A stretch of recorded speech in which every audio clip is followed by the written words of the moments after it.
Welcome everyone to the Royal Table Talk series. This particular time at the table, we will be talking and dealing with mental health. May is Mental Health Month, and as you know, all month long, we are talking about things that can help us improve our mental and emotional health, making sure that we make it a priority and that it is something that is on your mind. I am Dr. Malika Brown.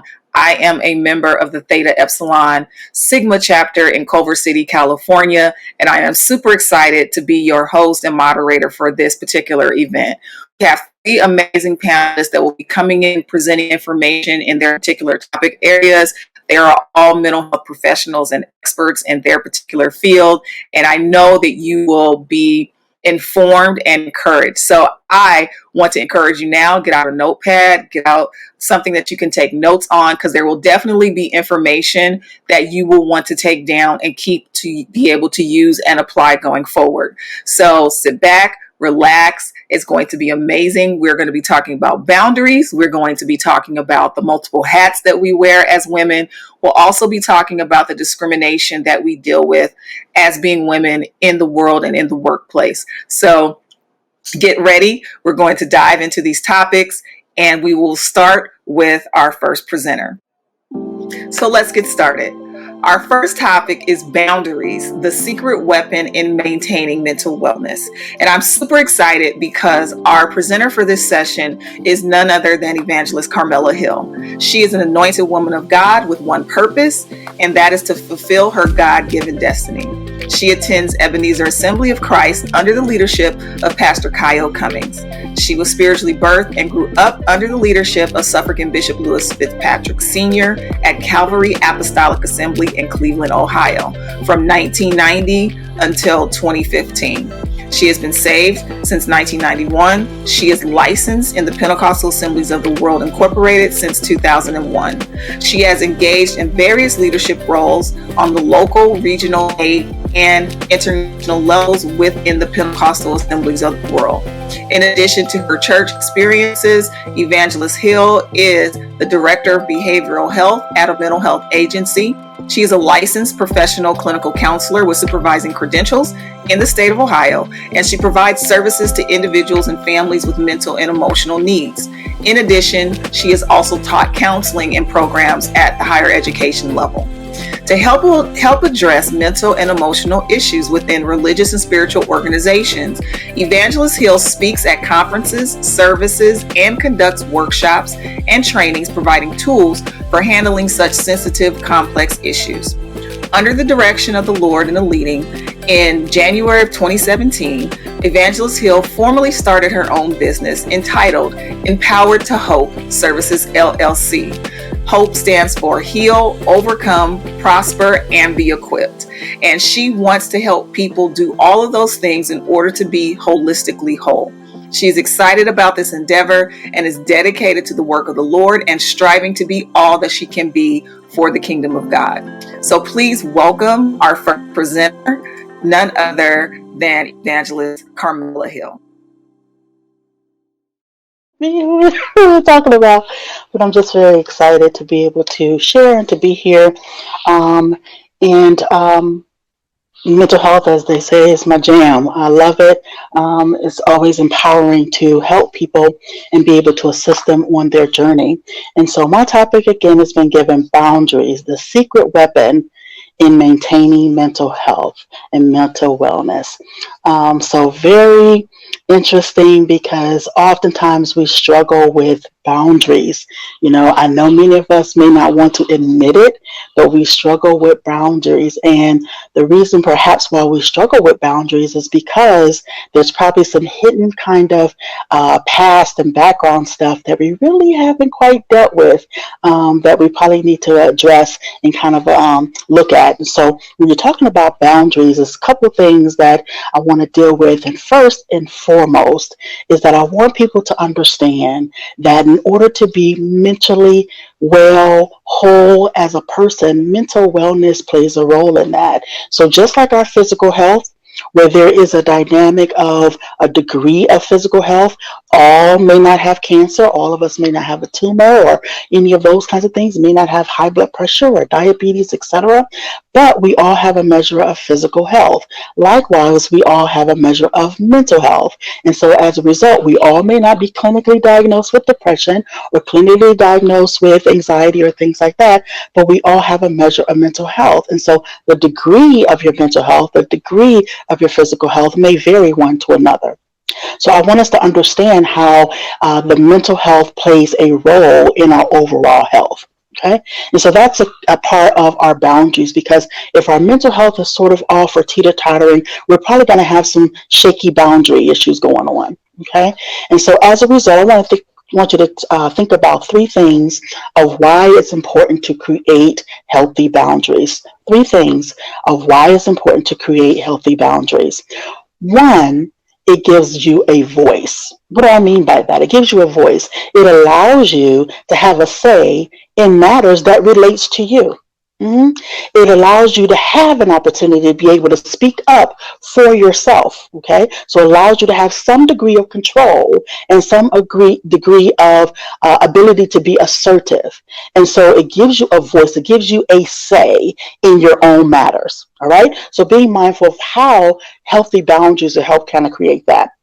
Number two, it's a sign of growth and maturity. What are we talking about with growth and maturity? I'm X, Y, and Z age. I'm adult. I'm grown. I have kids. I have this.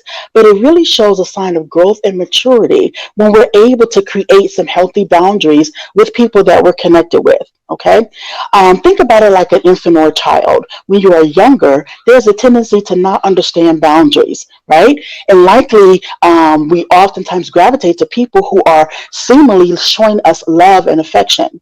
And so while we don't understand the danger that may be associated with that, we may not understand all that we may encounter as a result of being connected with individuals who appear, quote unquote, appear to have love and affection towards us, but really may be a danger to us. Think about stranger danger, as we show our kids or tell our kids. So the same thing in our adult life is that oftentimes we gravitate to individuals who are showing us that love and that affection. But the problem is we don't always realize the danger associated with that connection. And even if we do, here, let's pause for the cause. Why do we stick in there? Why do we continue to maintain a toxic kind of connection and relationship when we see that there is toxicity there? We see that there is a danger there, but we hang in there and we stay and stick with it. But a sign of growth and maturity says, I'm going to pause for the cause here. And I'm going to allow myself to create some space here that I'm not feeling comfortable. I'm feeling sort of violated in some way, whether it's emotionally violated or mentally violated or physically violated. I'm going to take a break here. That growth and maturity says, I'm going to take a step back. We're going to take some time off, and then we'll regroup. That's a sign of growth and maturity, not degrading someone, not telling them, oh, you're a horrible person, I never want to be around you, any of those things. No, it's saying that I'm allowing myself to take a stand, again, on matters that relate to my health and my well-being. Okay, so number two, sign of growth and maturity. The third one is it enhances relationships. Healthy boundaries help strengthen connections that we have with one another. Okay, and so the different things, whether it's a family connection, a social connection with a best friend, loved one, whomever, whether it's a coworker connection, or just someone that you consider to be an associate, that you're really not close, but you do consider yourself to have a connection with them in some regard. So it enhances relationships because it allows you to make you a priority. Let me say that again. It allows you to make you a priority. So it enhances relationships, and ultimately it allows you to have self-care tendencies. Woo, talk about self-care. We don't want to talk about self-care because we don't want to deal with what's required with self-care. With self-care, it's required that I take the time to consider myself in this connection and how it's helping me, how it's benefiting me, not in a manipulative way, but in a way that's going to give empowerment to me as an individual, as well as empowerment to the individual I'm connected with. It allows them to see, too, that there's value in this connection. And as a result, I want to create some healthy structure and boundary to this relationship. Okay, so 3 things of why creating healthy boundaries are important. Gives you a voice, it's a sign of growth and maturity, and it enhances relationships. Okay, so when you're talking about finding this voice, ask yourself, did I have a voice at one time? Because some individuals may feel like they never had a voice in the beginning. So then they may struggle with that dynamic of, I don't have a voice. I don't even know what that sounds like, what that looks like, how my life would be if I did have a voice. So they don't really have a picture of what that looks like. Okay, so consider and ask yourself, did I ever at one time have a voice? And if I did, next question, what happened that I lost that voice? Or what happened that I never thought I had a voice? That speaks volumes to how we're interacting with one another, because if you feel like you never had a voice, then you feel like you never had a say. And as a result, you feel like you never had control over what was happening with you. And then, in the same token, we will end up allowing people to take advantage of us, and manipulate us, because we don't have a voice to stand up to say, wait a minute, that's violating me right now. That is taking me beyond where I want to be right now. And so, as a result of not having a voice, it will lead us down a path and a journey where we might struggle with trust issues. We might struggle with allowing people to misuse us, and all of those things being abused, neglected, on and on and on, because we don't have a voice. hmm So, what happened when you lost the voice or felt you never had the voice? Something to think about and to resonate there. And then the third question would be, what are some of the residual effects of not having a voice? So I talked about with the trust issues. What are some of the residual effects in our thought process? What are some of the residual effects in our emotions? What are some of the residual effects in our behaviors? Are we thinking certain things because we never had a voice? Are we thinking that we're not valuable? Are we thinking that we have low self-esteem? Are we thinking less of ourselves? I should say it that way, that we're thinking less of ourselves and we don't feel like perhaps we're valid. Perhaps our voice doesn't mean anything. Those are sometimes the thought process when you feel like you don't have a voice.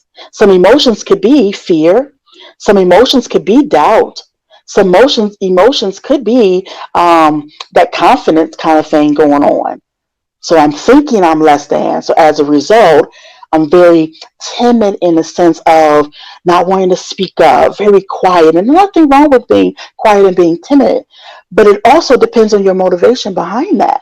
Is it because of fear that quietness and timidness is there? Or is it because it's just your personality and your style, but you engage and interact with people well? So you have to know that for yourself where you might fall in that continuum there. What are some residual effects when it comes to your behaviors? Perhaps it's one of those standoffish kinds of things, or perhaps it's one of those gravitate to everybody and then some things. That dependency, as we say in the mental health field, that dependency kind of stuff. So because I don't have good boundaries, I don't feel I have a voice, so then I just gravitate to whomever and whatever will give me whatever I feel I need at that time. So these are some of the things you can think about of, how do I find my voice? What does that look like? So start to assess those things. And it could be some trauma stuff behind there. It could be some things related to PTSD. It could be some things related to abuse, neglect, or bad relationships over and over and over. You felt like maybe your parents left you and you were raised by grandparents or foster home, foster care. All of those number of things impact how we view ourselves and impact how we view our world around us and our connection to the world around us.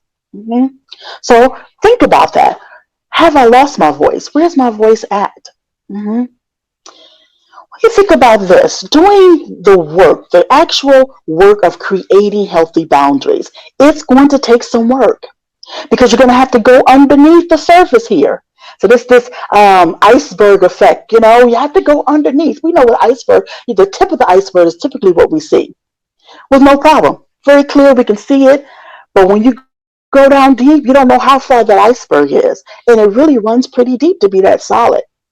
And so we have to be mindful of, what are those things underneath? Okay, I see the behaviors that I may be displaying. Someone may be telling me certain behaviors that I'm displaying that may be negative or boundaryless or things like that. But underneath it might be, maybe I have some repressed or denying some feelings or emotions, Perhaps I have some undesirable desires and needs, unacceptable desires and needs. Perhaps I have some fears and insecurities that no one knows about. Maybe I have questionable beliefs, and maybe I question my own beliefs, my own perspectives about life. And so as a result of that, all of that is just more just brewing right underneath the surface there. And so it's almost like a ticking bomb ready to explode. It really is like a pressure cooker. So it's building up, building up, building up. And so as a result of not having good boundaries, we might end up exploding on someone, or we might end up being taken advantage of by someone else because of not having good, healthy boundaries. Okay. So is it the tip of the iceberg important, or is it really what's underneath? The pieces underneath is what probably will disrupt that whole structure. So those are things to really pay attention to. I'm not saying ignore the things that are on the surface, because those could be a good starting point. Behaviors are a good starting point, because behaviors are usually the end result of having a certain thought process. Behaviors are usually the end result of having a certain emotional pattern. And so as a result, the behaviors are what they are and what we see. Just like with a seed and a plant, we don't oftentimes see how the process goes underneath with that seed and how it goes down, get its roots, get its nutrients, that kind of thing, and then it springs up. And so what we see as the tree and the branches and all those things, that process has already occurred underneath. And so it already has its root, if you will, and its grounding. And so that's sometimes when it comes to our emotional and mental health, is that there are things that are rooted sometimes that we got to pull up. Then we got to dig down a little bit, get through the trees and get through the branches and get through all the, what looks like flowery and wonderful, and get down there to the roots and see what's going on down underneath. Oh my, oh my. So there is a helpfulness in being able to look at the things that perhaps are scary to us. And that iceberg effect really could be scary to us. But as you start to do more of the work, so now you have an emotional and mental sort of iceberg going on, that there's some things up top that are just observable, and then there's some things underneath that I perhaps need to dig a little bit deeper. Okay. But as you begin to work on that and then shift to interactions with one another, the next phase would be looking at how do I make the connections with people so that I don't create destructive kinds of issues and things like that with relationships. We have a lot of expectations of people. And sometimes those expectations are so high and so out of sorts and so unreasonable that people can't be cordial with us, that they can't be connected to us in a healthy manner, because we have destructive kinds of perspectives when it comes to our connections with one another. And so we get into sometimes this mind reading. And so to create a healthy boundary is to stop mind reading. Stop assuming that people know what you're thinking. Stop assuming that people understand what you're going through and your inside work that you're doing. Because what happens, we have a misunderstanding of our connection with one another because we're thinking they think this. We're thinking they feel this. We're thinking blah, blah, blah. Let's just check in and ask questions. That is a healthy way to create nice boundaries with one another, that you ask questions. I won't make an assumption. I won't make an assumption. I will just create the opportunity to have a discussion. That creates good boundaries, having a discussion, because I'm coming now with my perspective, you come with your perspective, and we're able to communicate and put it out on the table. So stop this mind reading stuff. Well, I think let's not do the think, let's go find out for sure and see where we are, right? The dangers of mind reading is that we can overextend ourselves to the point where people will have an opportunity to take advantage of us, because we are not taking that moment to pause and process what's happening in this interaction. We're not taking the moment to say, let me think about that. I'm not too sure about that. I really don't know if that's what I want to do, et cetera, et cetera. Instead of going through that process, we'll just go A to B, really A to Z, in 2.5 seconds, actually, before we process any of those things. But creating healthy boundaries, I'm going to stop mind reading because it's dangerous. And I'm going to clarify expectations. Again, the problem with many of our expectations is so high, they're unreasonable, they're out of sorts. And sometimes it's unconscious things that we don't even realize that we're saying or that we're doing, and where it comes from or where it stems from, because it probably stems from that trauma, or it stems from some things in the past. You may not have been traumatized, quote unquote, according to what would be different types of traumatic events or experiences, but you may have had some relationship issues, things along the way that have contributed to your perspective about relationships, that has contributed to your understanding from what you think about the relationships. And so it's unconscious or subconscious. Again, unrealistic. Some things are unspoken. Like we have some of these things of, well, I'm never going to do blah, blah, blah. And we're pointing the finger and we move our heads, all that kind of thing. And the person has no clue that that's really how you feel. They have no clue that that's really how you feel. Okay. And so we have to be mindful of, how can I speak out expectations and things that I want in a healthy way that's not going to be destructive, that's not going to be demeaning, that's not going to leave a bad taste in the mouth of the individual that I'm speaking with. Now, I'm not saying you're responsible for how they take the information. What we're responsible for is how we sort of give that information in our approach. So we're going to deal with that here in a second. This material comes from, which is a very good source if you're looking at ways to create healthy boundaries. Okay, so I put the reference there, Emotionally Healthy Relationships. It's a very good source. It's a workbook with it as well. So starting to use some of those materials and things like that. I love this particular author. Oftentimes teach from his materials, but it's very good information that's holistic. It brings in biblical principles if that's what you would desire to have, but it also just brings in natural ways of just interacting with one another. So a very good source there. Some other tools and tips that I want to leave you with is, one, knowing your boundaries. What are you willing to do or not do?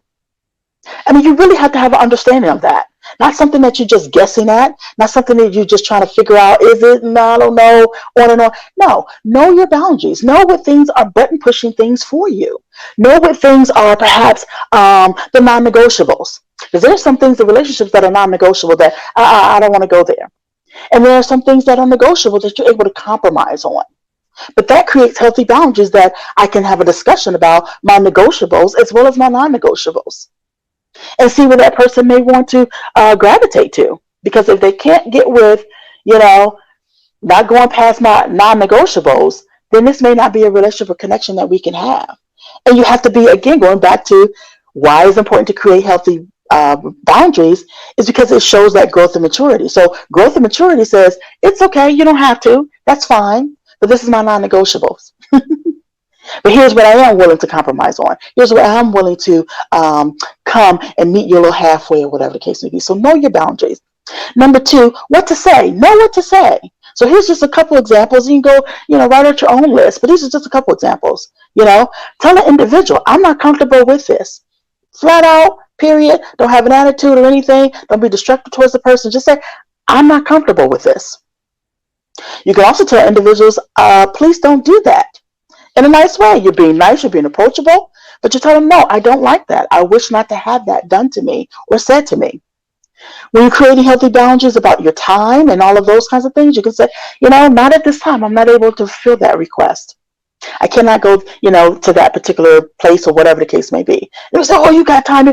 You may or may not have the time, in the sense of, you may have a space, but you may not have the opportunity to really fill that space with that particular thing.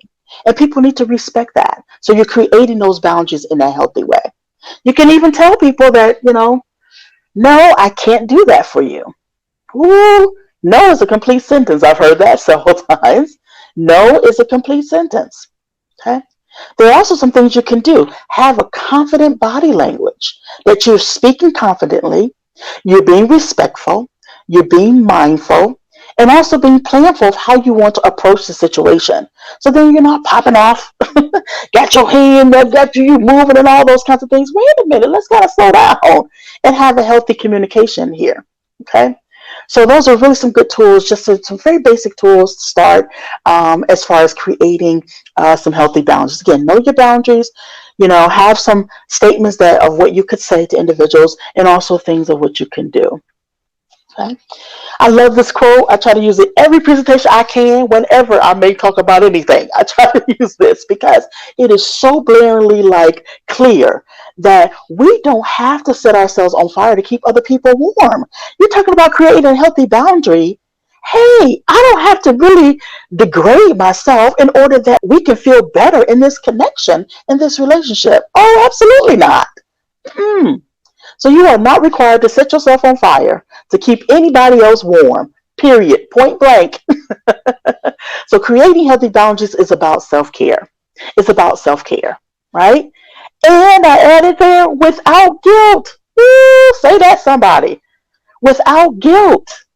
I don't have to explain. I don't have to give a reason as to why I'm taking care of myself. I don't have to give a drawn out dissertation of this is why, how I'm going to blah, blah, blah. This is what it is. We're going to set the record, set the record straight. Okay. So creating healthy boundaries is about self-care and without guilt. Please, without guilt. And add in their explanation. So I hope that was helpful for you. See what questions we may have. I thank you for your time. That was amazing. Awesome. Amazing. So there are some questions. Okay. And I did send these over to you earlier just so you could kind of see them. Yeah. But I thought that this question was actually a really good one because it really is. The organization works with children up to women, right? So we have a small group for younger kids. We have a middle group that is like your preteens, teenagers. And then we obviously have the sorority members who are the adult women. What's a good starting point for teaching young girls boundaries, how to understand what that is at an early age so you don't get to our age and you don't have good boundary work and have to go back and create that? Right. Oh, wow. First, I really thought about how do we really begin that conversation as you stated.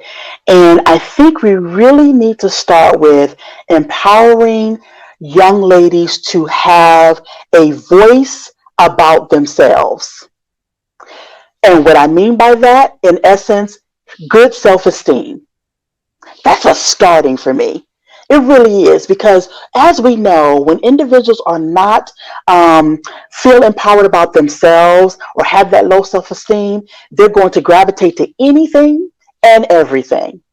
As a result, going to have some sticky boundaries, some toxic kinds of connections because of that low self-esteem. So to me, that's foundational.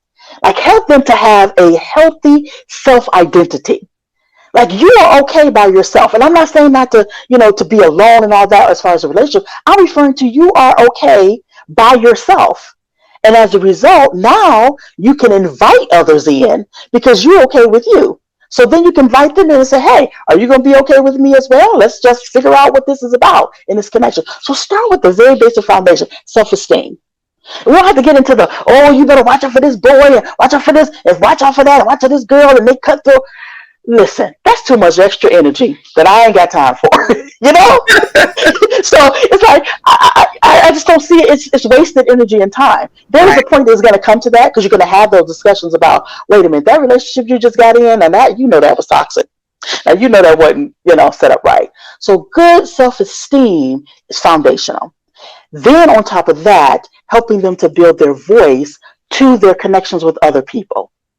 So now, because I have a healthy view of myself, I can have a healthy connection with other people that I won't allow them to take advantage of me and devalue who I am. I love that. I especially love the finding your voice. Oh, I love that. We have to. That's powerful. Because we often make children feel like they don't have one. That's it. You have to be a certain age to have a voice. So I think that is, yes. That is. Okay. The whole don't be, children ought to be seen and not heard. Yep. Not healthy. And that's a cultural thing for us. That's a very culture. And so it's good. And then again, I learned from, not the mistakes my parents made, but I learned from the things that weren't healthy that they didn't realize were not healthy with my Yes. kids. So they got the Absolutely. opportunity to voice how they felt about stuff. It doesn't Mm-hmm. necessarily mean it will go their way, but they at least expressed how they felt about a situation. So I do think that the having the voice is Yes, that's so good. important. Oh, it's This so other important. question I thought was good because I know what this is like. When you're in a relationship that already Mhm. exists and there are no boundaries, how do you Oh, introduce boundaries and deal with the pushback or anger that could possibly come when you start trying to change things up? oh, wow. Because people don't realize when you start to make those changes, you are disrupting that relationship pattern. You have to understand that going in. Because in that, with that perspective, then you'll understand that you're changing the dynamic. So if the pattern is one way and we're going to disrupt it and change it to be something different, you are going to expect things to kind of erupt. So if you have that going in, you can prepare yourself. So that's where you're preparing yourself emotionally and mentally to just kind of, okay, here I'm approaching. I know it's getting ready to come.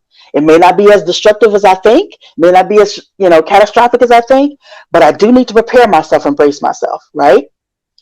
Then also to create and have that conversation, I think you should start with what you see. So we go too deep, sometimes too fast, and people can't take it, because they really don't understand the deep stuff comes from the stuff that is really observable. So let's deal with the observable things first, because you're on the same page in that sense, right? So the observables. Let's just talk about things that you see that perhaps you don't agree with or that you don't like.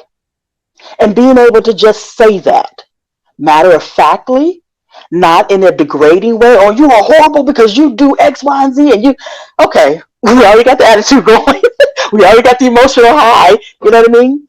So being able to say, okay, here's what I see, and here's what I don't appreciate about what I see. Okay. And so now we're creating some form of boundary to say, wait a minute, this is not acceptable. So we're starting to put some things in the unacceptable tray in the box, right? And then there are things you say, well, instead of doing this, is it possible that you can do?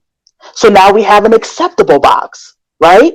So I haven't gotten to the deep stuff about your trauma. I haven't gotten to the deep stuff about your emotionality. I haven't gotten to all your stuff about your baggage, my baggage, all that. Not yet. We're just talking about what's observable, that we can agree that these things are acceptable versus not acceptable. So I hope that's a good start. Yes, that is. That is. I It's a think good that start. understanding when you're rocking the boat, Yeah. that Yeah. there's going to be, some repercussions to that. So if you Absolutely. have a Absolutely. glass sitting in a boat and the boat starts to rock, that water won't stay stable in that glass. So you Not have at to all. know that that's part of the process and just That's kind of right. prepare yourself for that. Mm-hmm, So I mm-hmm. think that's awesome. Before I let you get away from here, I'm all about promoting, especially within the field of mental health. There's Mm-hmm. only 2% that are African I American know. in the field. I know. 2%. We need more. We need We more. do. We need more. So I want you to share how people can get in touch with you, whether it's social media, your website, your services that you provide, because I want to make sure that because this will be seen across the country, people know how Okay. to get in touch with you.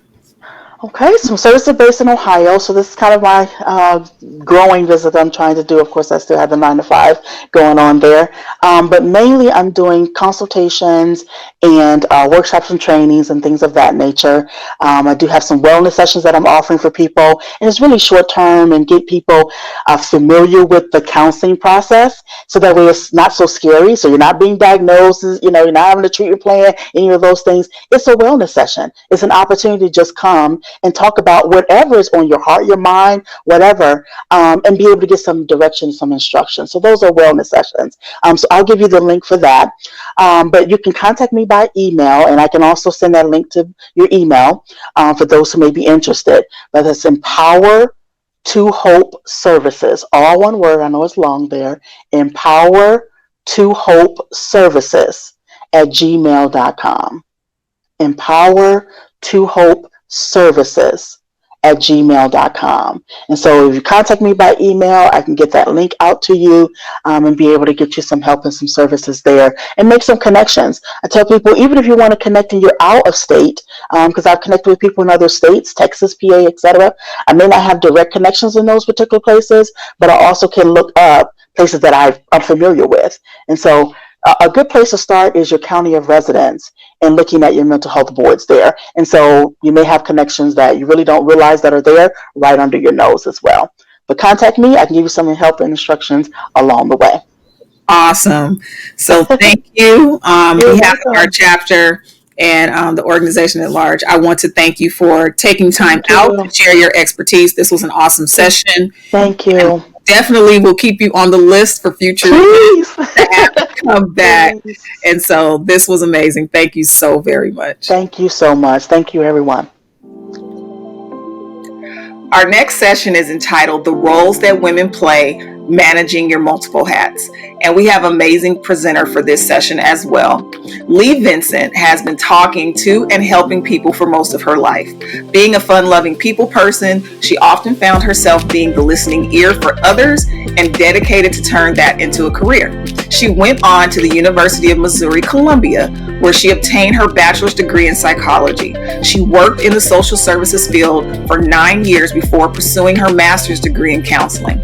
She graduated in May of 2019 and has been counseling ever since. Lee is a licensed professional counselor, associate, nationally certified clinical counselor, and she's also a certified clinical trauma professional and a member of Chi Sigma Iota International Honor Society.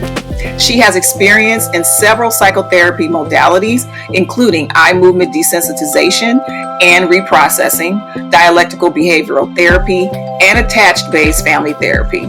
She specializes in working with clients struggling with anxiety and depressive disorders, personality disorders, and trauma. Lee is a consultant, workshop leader, and guest speaker within the mental health community, highlighting issues of mental health stigma in faith-based and underserved communities. Lee is a proud wife of 11 years and mother of 3 beautiful children and 1 fur baby. Her marriage and motherhood experiences come with a powerful testimony of overcoming great obstacles and coming out victorious. As a Black woman, Lee has lived experience of the effects of systemic racism and oppression that have shaped her ability to recognize its impact. She uses that knowledge to educate and assist others by teaching on the subject in multicultural classes, continuing education courses, and personal interviews. Over the years, Lee has learned and continues to learn how to balance ministry, motherhood, being a wife, and pursuing educational and career goals. She is absolutely overjoyed to be able to use her God-given gifts to help hurting people. Lee feels that being a therapist is not only a profession, but a ministry and personal calling. She takes pride in aiding in the healing process and creating safe spaces for emotional expression and speaking your truth. Lee has a conviction to break the stigma around mental health within the faith-based community with the motto, see your therapist, take your meds, and pray. Please welcome our next presenter, Lee Vincent. Hello. Oh my goodness. Thank you so much for that warm welcome and introduction, Dr. Malika. I just am overjoyed to be here. I'm so honored just kind of hearing that, just kind of almost puts a tear in my eye. It's crazy to think that all of those things have happened to me, and I've been forced to be here and able to present. I just want to say thank you and that I'm honored and humbled.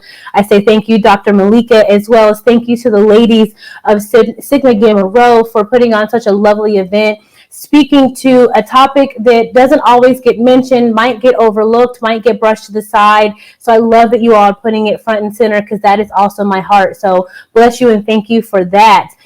For today, I'm going to be speaking on the roles women play and being able to multitask, talking about what does it look like whenever we're multitasking? What does it look like when we've got so many different roles as women that we're playing on a day-to-day basis? What is that doing to our mental health? And how can we try to ward away any negative symptoms or any negative concerns when it comes to all the things that we have to do and all of the hats that we have to wear? I want to introduce a quote to you all as I get ready to pull up my PowerPoint. Please bear with me. I am not technologically savvy, but I'm going to share my screen. And as I do, I would like to bring a quote to you all that kind of speaks to what we are going to be getting into today. The quote says, "It's hard to be a woman. You must think like a man, act like a lady, look like a young girl, and work like a horse." Okay? I don't know about you all, but that definitely spoke to me, especially when I started really delving into this topic. It was one that I'm well aware of. Obviously, in practice, I talk to people who are juggling and wearing multiple hats, but to have to sit down and study and to think about what is the impact, this was eye-opening. And so I thought that that quote really spoke to what we're going to be getting into today.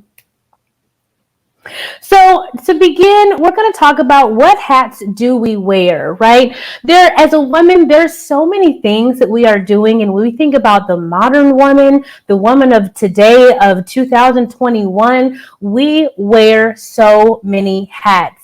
In front of you, you can see that we have different places where we have multiple hats that we even wear, including home, work, and society. And I wanted to pick out a couple of those different roles that we play in our daily life and highlight the fact that there are so many facets to each one of these roles, and that each role brings about its own set of responsibilities. So let's just kind of quickly review those. You might see some already that really pertain to you in your life. So when I thought about the home and the roles that we play as women in the home, I thought of things like motherhood. I thought of things like being a wife, being a maid. It can feel like being a cook or the chef, right? Having to be the organizer, maybe you're the homemaker, maybe you're the money manager. These are just a few of the things that I could think of within the context of the home, where we all as women might find ourselves having multiple hats that we're wearing. And with each of those roles, like I was saying, it brings about a whole host of responsibilities that come with their own feelings around that, about how successful am I at those things? Is this really my strong suit, or do I struggle with this? Do I feel like I have time for all of these things, right? Some of that can really begin to weigh on us. And that's only one area of our life where we might have some roles that we're playing and some hats that we're wearing. Another area where you might be wearing multiple hats within your life and your day-to-day is going to be at work. Whenever you go to work, you are having to be somebody's colleague. You might be someone's supervisor, maybe an assistant. You might be a leader in the community. You are definitely a representative for whatever organization you are associated with. So now you've got the burden of representing yourself as an employee, but then also representing your organization as you continue to move about. You are potentially a business owner. Maybe you're an entrepreneur and you have the business that you are running, and you're calling all the shots. You're doing all the work, right? As you can see, I feel like I've only hit two topics and probably been talking for 2 minutes, and I am already tapped out and exhausted, right? These things that we're doing, they come with all of these avenues of nuance. When I think about having to be a colleague and having to learn how to navigate with my coworkers, maybe I have a boss that's, doesn't fit me personally. And so now I've got personality differences and I've got to navigate those things, kind of think on my feet. Maybe I am a supervisor and now I've got people underneath me, and I have to kind of mold myself to fit what each employee needs from me. I have to be versatile and I have to kind of think on my feet. So that, again, adds another layer of context within all of the roles we play as women. And again, that's only two things. Then we have to think about how we are in society and our role in the world at large. And so some of the roles or hats that we might wear is one, just being a woman, just being female, and all that that might entail.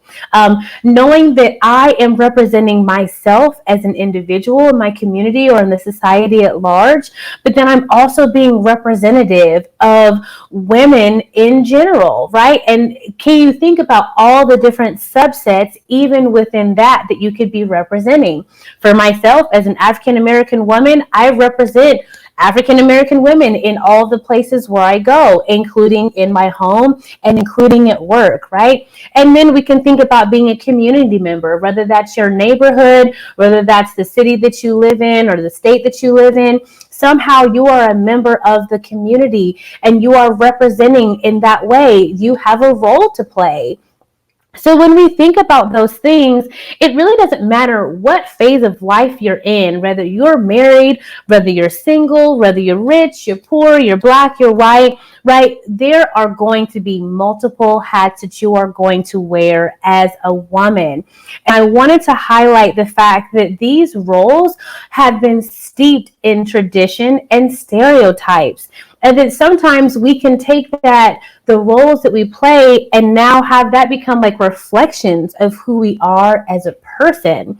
And that's where things can get a little bit tricky, because depending on how well you think you're doing in some of these roles can really impact how you see yourself. And as far as if you find yourself to be successful or if you find yourself to maybe be failing.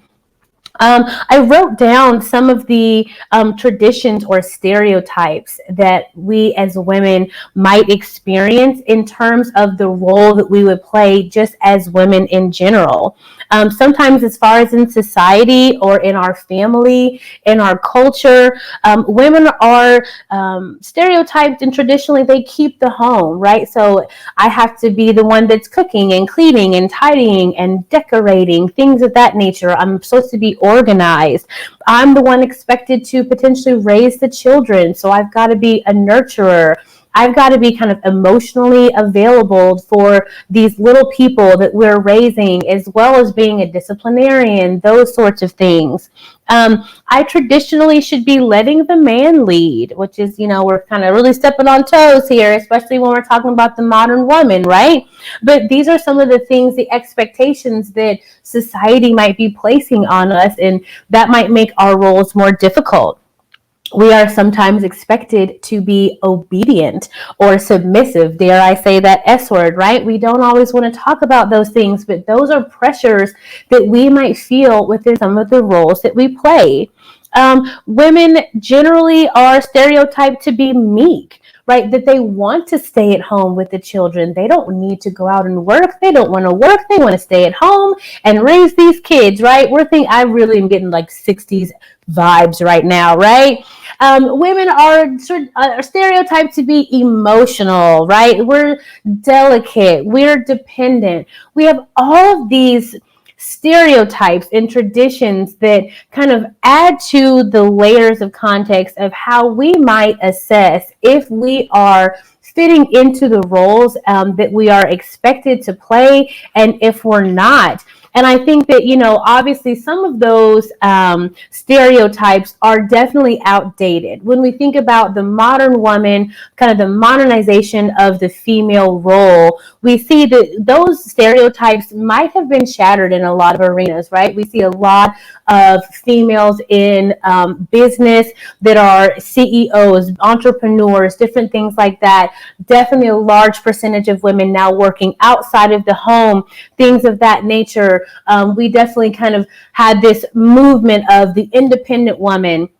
And so it kind of got this push from being a woman who might just be at the home and that's her role and she tends to the home and that's all she's got to all she has to think about, to now this modernized woman where, to me, really the mantra is almost, you can have it all, you can do it all.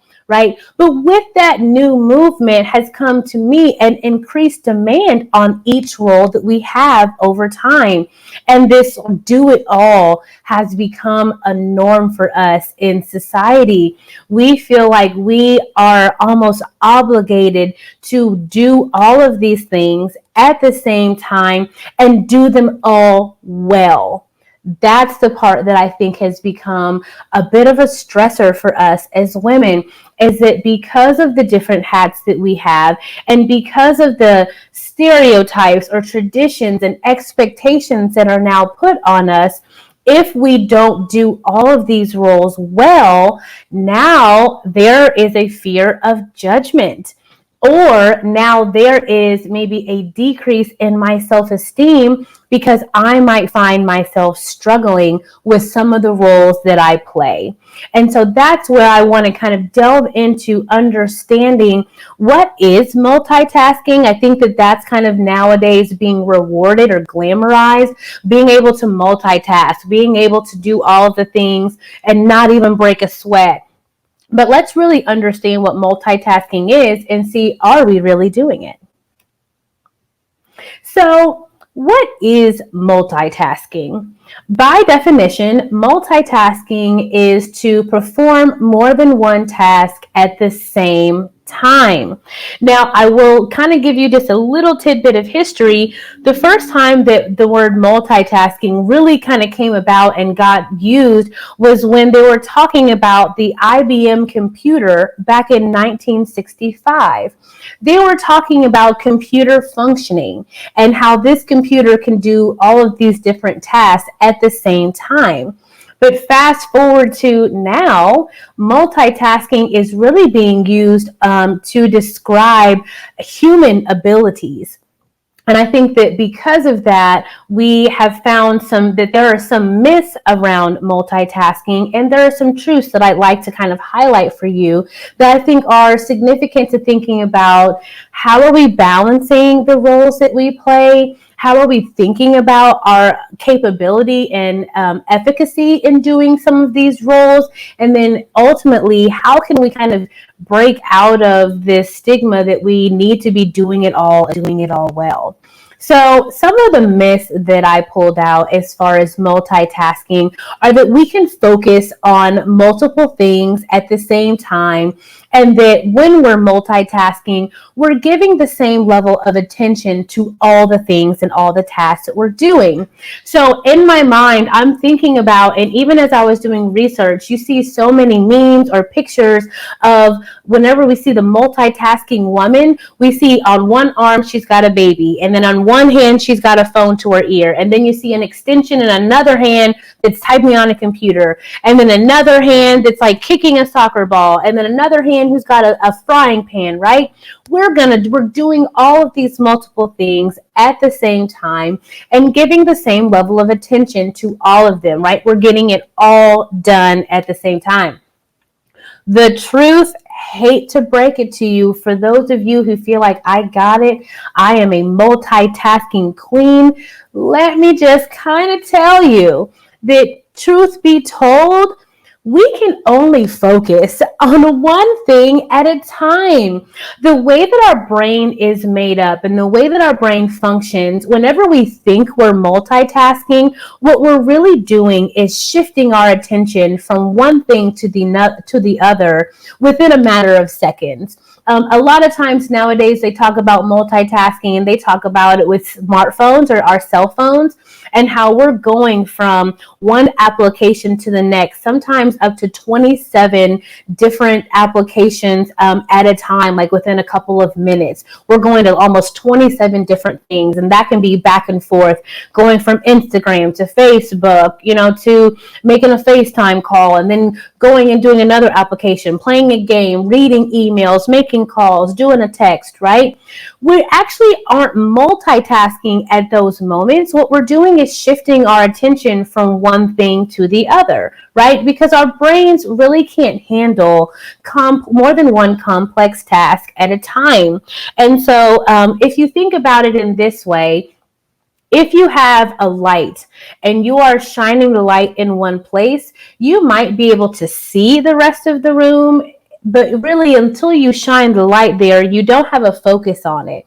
So in a sense, our brains, yes, they can kind of scan the room, but it's impossible for me to be scanning the room and focusing in on one thing at the same time. So we're just shifting our attention. And with those shifts, if we continue to do that over and over and over again, it's kind of wearing our brain out, if you will. And inevitably, if we have too many things that we are trying to shift and pay attention to, we are going to miss something. That's the thing that to me causes, again, some of that emotional pieces, some of those reflections of self, is that when we miss something, which we will if we're multitasking, then what does that really say about us? And how have we interpreted that mistake to who we are, right? So when we think about things like texting and driving, that's something that I think we can cognitively think, yes, that's not a good idea. That's kind of requiring my attention in one place and it's taking my eyes off of the road. I can see where that multitasking is dangerous or would be harmful. But let's think about multitasking some of these roles that we play. So even if it's a role within the home, I think of myself, especially during pandemic time, I now have to work from home. And while that's been a luxury and I've been able to work in my PJs, I'm also responsible for watching my kids. And for a season, they were in school at home virtually. So now I have got to divide my time and my attention between the work that I have to get done and raising my kids and assisting them with school. And yes, I was trying to toggle between the two, very much so. I've got 3 kiddos, 3 different age ranges, right? I felt like I was a multitasking queen.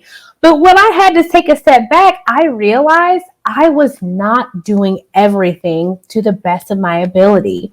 That began to be very apparent when I found myself having less patience for my clients that I'm serving, right? I still have to show up for them and be attuned to them while I'm in session, but my mind was not always focused on them because I'm thinking about the kid who I see is now peering at the door and needs help with homework. So then I get done with my client, I try to shift to my kid, but then I get a phone call and it's my client who's in crisis, right? So now I've got to shift my attention from my kid and then to my client. And then I got to make sure that I've got lunch ready because lunch is happening in 15 minutes, right? So again, I was constantly shifting.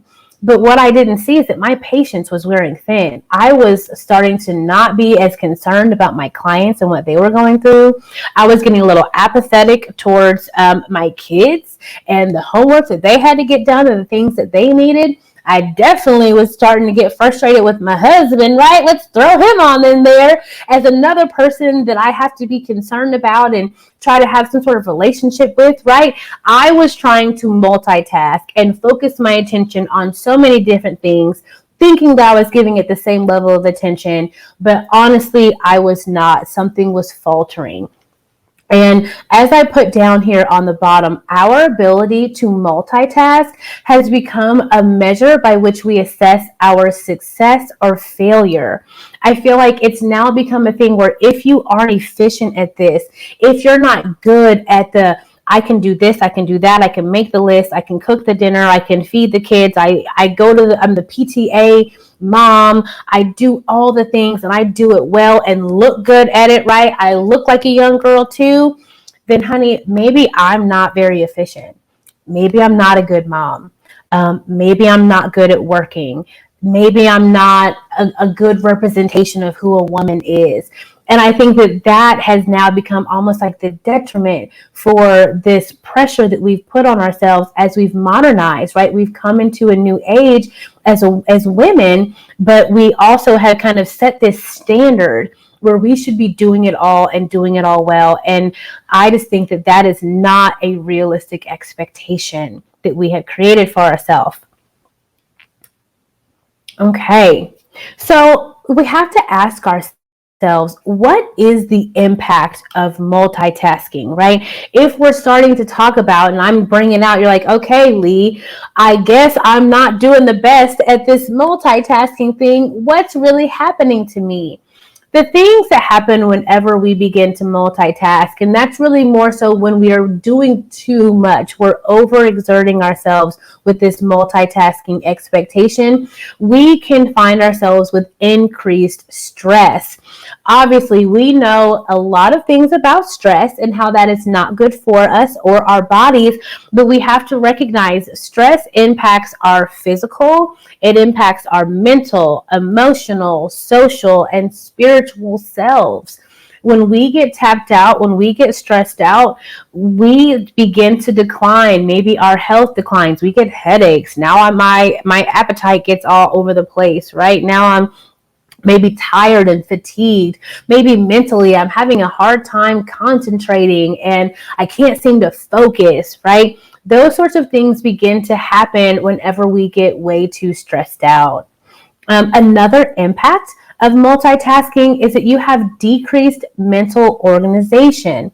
What does that really mean? That means our brains, the way that they're programmed, they have to be able to differentiate relevant versus irrelevant information. That's how our brains kind of keep us safe, and that's how we're able to function. That's how we're able to do things like prioritize or make a list, be able to see what's important right now and what may not be important. And so if we are continually multitasking, going here, going there, from one thing to the other, we have a decreased ability to differentiate those things. Now, things that might really be irrelevant might get muddied into what's relevant. And now I'm spending more time trying to figure out how to prioritize instead of just maybe focusing in on one task at a time and completing that or seeing what that task needs before moving on to the next. There's a lot of research out when it talks about multitasking and how it decreases productivity and efficacy. And that goes back to this idea that whenever I am trying to give my attention to multiple things, I'm really not giving 100% to any one task. I'm really only giving a fraction of my attention, of my mental capacity, of my thinking power to any certain task, and ultimately productivity actually lacks. It was really interesting as I was studying for the presentation. It said when we are trying to multitask at work, our IQ, like our mental ability for any particular task, goes down 15 points. 15 points when we are just trying to do too much. I think that multitasking skews our view of success and failure. And that goes back to the point that I was making when we think about the roles that we play. So I'm kind of getting out of necessarily the tasks that we're doing at any particular time, but more so how we are trying to juggle all of these different roles and how effective are those for you. For every person and for every woman, not every role is their strong suit, right? So I already know myself, I struggle sometimes with being as organized as I would like. I can struggle with, being able to prioritize and kind of stop one task and move and put attention to the other, right? Sometimes my lines get a little bit blurred in that sense. And that can begin to be a reflection on me. That can begin to be something that others could use to judge me or that I could use to judge somebody else. And so I think that now we've set up this dynamic where when we look at other people, when we look at other women, we might find ourselves judging if they aren't multitasking very well. If they're not keeping their house and then also keeping their body fit, keeping their looks up, their kids are amazing and so well behaved, their hair is combed every time I see them, they've got the excellent husband who is so happy because you are this tigress in bed but a lady in the streets, right? You are the total package woman. Well, not everybody has a total package, or at least maybe they don't have it right now. They just quite haven't gotten there yet. My goodness. But now we've used this as a litmus test or a yardstick on whether you're successful or not. And I think that that just can be a bit of a disservice for all of us. Multitasking leads us to have a lack of presence. So, again, if I'm trying to focus my attention on so many different things, am I actually really present in any of them? How much focused attention am I really giving, or am I just kind of floating and muddling through, moving from one thing to another and not really being present? It's definitely something to think about as you think about your own life and the roles that you play. Yes, you're working from home and you're being the mom and you're getting dinner on the table, but maybe you haven't been able to be the full you and fully present with your family like you wanted to. And then obviously all of these things can really add up to a sense of failure. Again, it kind of goes back to the idea that if I am not doing these things and doing it all well, am I failing? Does that mean that I am not being successful? And if we start having thoughts like that, we can see where that can lead to feelings of shame. Something is wrong with me. I am not as good of a person as I thought I was. I'm not as good at this. Maybe feelings like I am not enough. And those sorts of things can put you in a mental headspace that decreases your motivation. It can really kind of pull you down into a sunken place. And now you are really being taken out of the roles that you're playing. Now you've got all of these hats on, but you feel so heavy that really how much energy and commitment and zeal and authentic you are you able to put in them, because we're stretching ourselves just so thin. So I really want you all just to even take a moment before I move on. We're going to go to how can I try to help myself, right? What can I do so that I can decrease the impact of multitasking? I just want you to take a moment and think about all of the roles that you play, all of the hats that you wear, and how have they been reflections of you? How have you assessed how well you're doing in all of these roles? And has that created a sense of shame or a sense of failure for you? And if any of those you're saying, yes, I can see where I have aspects of the roles in my life where I don't feel successful and it is making me feel bad, then I want you to tune in to how can we overcome these. How can we try to shift, right? What can we do? So the first thing that we can do to try to alleviate the effects of multitasking is recognize that we are human. What does that exactly mean? That means that in our creation, we were limited. We were not made to do all the things at the same time. Otherwise, our brains would likely function in a different way, maybe like the IBM computer, but we are not computers. We are people. And because of that, we are going to make mistakes. We are fallible. And so we have to kind of take that expectation, take that standard off of us and recognize that I am not built. I am not made to do everything at the same time. There's got to be ways to have different lines of differentiation and designated times to do different things. That's kind of how we are made up. We have to be able to identify our strengths and weaknesses. In some of the roles that you play, you are amazing, right? So maybe that is within the home. Maybe you are a master organizer. You can look at a closet and see exactly what you should do to make it as organized and beautiful as possible. Maybe you are the boss lady. You are the supervisor. You can delegate, whip some people into shape, see potential, cultivate those things in other people, and really help people grow and shine as you lead them. That is your strength. That is amazing. That's a part of the role you play. And it's wonderful to be able to recognize that's something that I'm good at. But know that maybe on the other side, there are some things that maybe aren't your strong suit. And that's okay. Maybe you aren't the best cook. Put a little too much salt in the spaghetti. Hey, that's all right because you're the boss lady, right? You've got other strengths around you. So don't just look at all the failures and think that the failures add up to who you are. You are full of strengths, but also understand that you might have some weaknesses too, and that's okay. You might need to see if you can help yourself by learning how to get a little more organized or learning how to prioritize. That means maybe I stop trying to do the juggling act all at once and I might pick out a couple of things, maybe one or two of the roles, and say I'm going to kind of prioritize those things. I think about it whenever I've got clients who come into counseling. You know, they're so excited, they're ready to turn their lives around, and they want to get new coping skills, and they want to start exercising and have a new diet plan, and they're going to start journaling, and then they're going to go to groups too. And I'm like, oh, child, ooh, hold on, honey, back it up, slow down.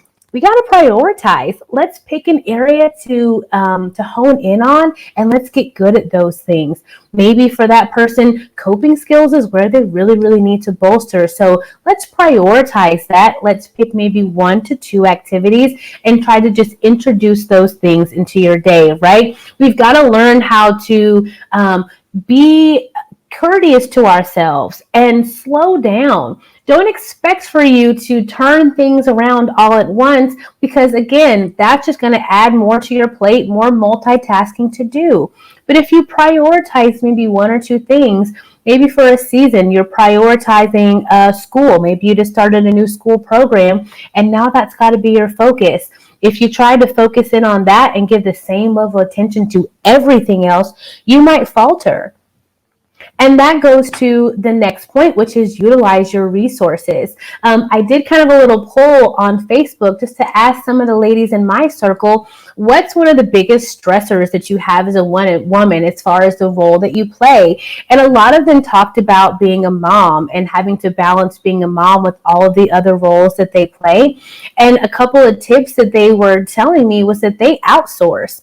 So we might have someone who's in graduate school, but she's got HelloFresh instead of having to try to figure out how to cook. Or maybe the hubby picks that up and they cook.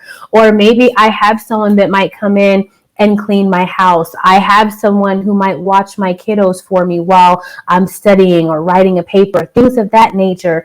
That's a great way to offload some of the tasks that you have so that you can focus your attention on what you need at that time, give it the level of attention that it deserves, and then be able to kind of put that away so that you can move on to the next task with your full presence. Definitely something that you can create is a self-care plan. With all of the roles that you play, you have to take care of yourself. I tell clients all the time, you cannot pour from an empty cup. If you don't have it in there, honey, it is not coming out. So if you are tapping yourself out because of all the different roles that you're playing, you are not going to be able to keep that up for very long, right? Your endurance is going to run out and you might find yourself burnt out. And we don't need that because, again, the roles that you play are likely critical for the people in your life. So what that means is you now need to be intentional and carve out time for yourself. Be able to take care of yourself, replenish yourself, know who you are and what you need. Maybe you need a break from the kids every now and again. Maybe you need to get out into nature and breathe some fresh air. Maybe you need to take on an extra project work, but that can be my focus. And even though that sounds kind of crazy, like an occupational part of self-care, yeah, absolutely. If that's something that piques your interest and stimulates you and makes you feel good, absolutely do those things. But find ways to take care of yourself. I want you to try to see if you can be intentionally mindful when we think about multitasking. Being intentionally mindful means being present in the moment. And while I understand that at every moment of every day, can I just be intentionally mindful? Maybe not. There are going to be times where we as women are juggling, right? We do have the emails going or the text going, and we got the kids, and we're doing the cooking, right? But we need to carve out time to be intentionally mindful. Maybe it is when you sit down for dinner, you put the phone down or you don't answer the emails, you put the phone on silent and you enjoy your family. You enjoy the meal that you have in front of you, and you are very much present in the moment and can kind of take those things in. A lot of times that is rejuvenating. That feels really, really nice. It feels like you're bonding and making connections, and that replenishes you. It refills your cup. And then lastly, I think that all of us ladies, we can join together and we can change the expectation. I saw that, I think it's Oprah Winfrey has kind of like a little quote, and she says, we can do it all, but maybe not at the same time. And I think that that's such a healthy place to be. It's a healthy mindset. I'm not trying to come here and tell you that you can't do all the things you're doing, because maybe some of the roles you have you can't get rid of. So that's an impossible expectation for me to say, well, lay all of that aside. But maybe we can begin to recognize as women that we maybe can't do it all at the same time, and we take that expectation off of us and we take it off of everyone else too.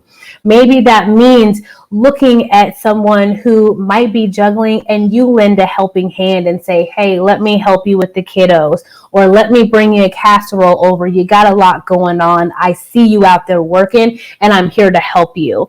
Or maybe you walk into someone's house and, hey, it might not be as tidy as they wanted. Maybe you do pick up a little broom or something like that and you help them out, and you don't judge them, but you help them. I think that we can kind of build each other up in that way, so that we can all kind of achieve the goal and move the line together.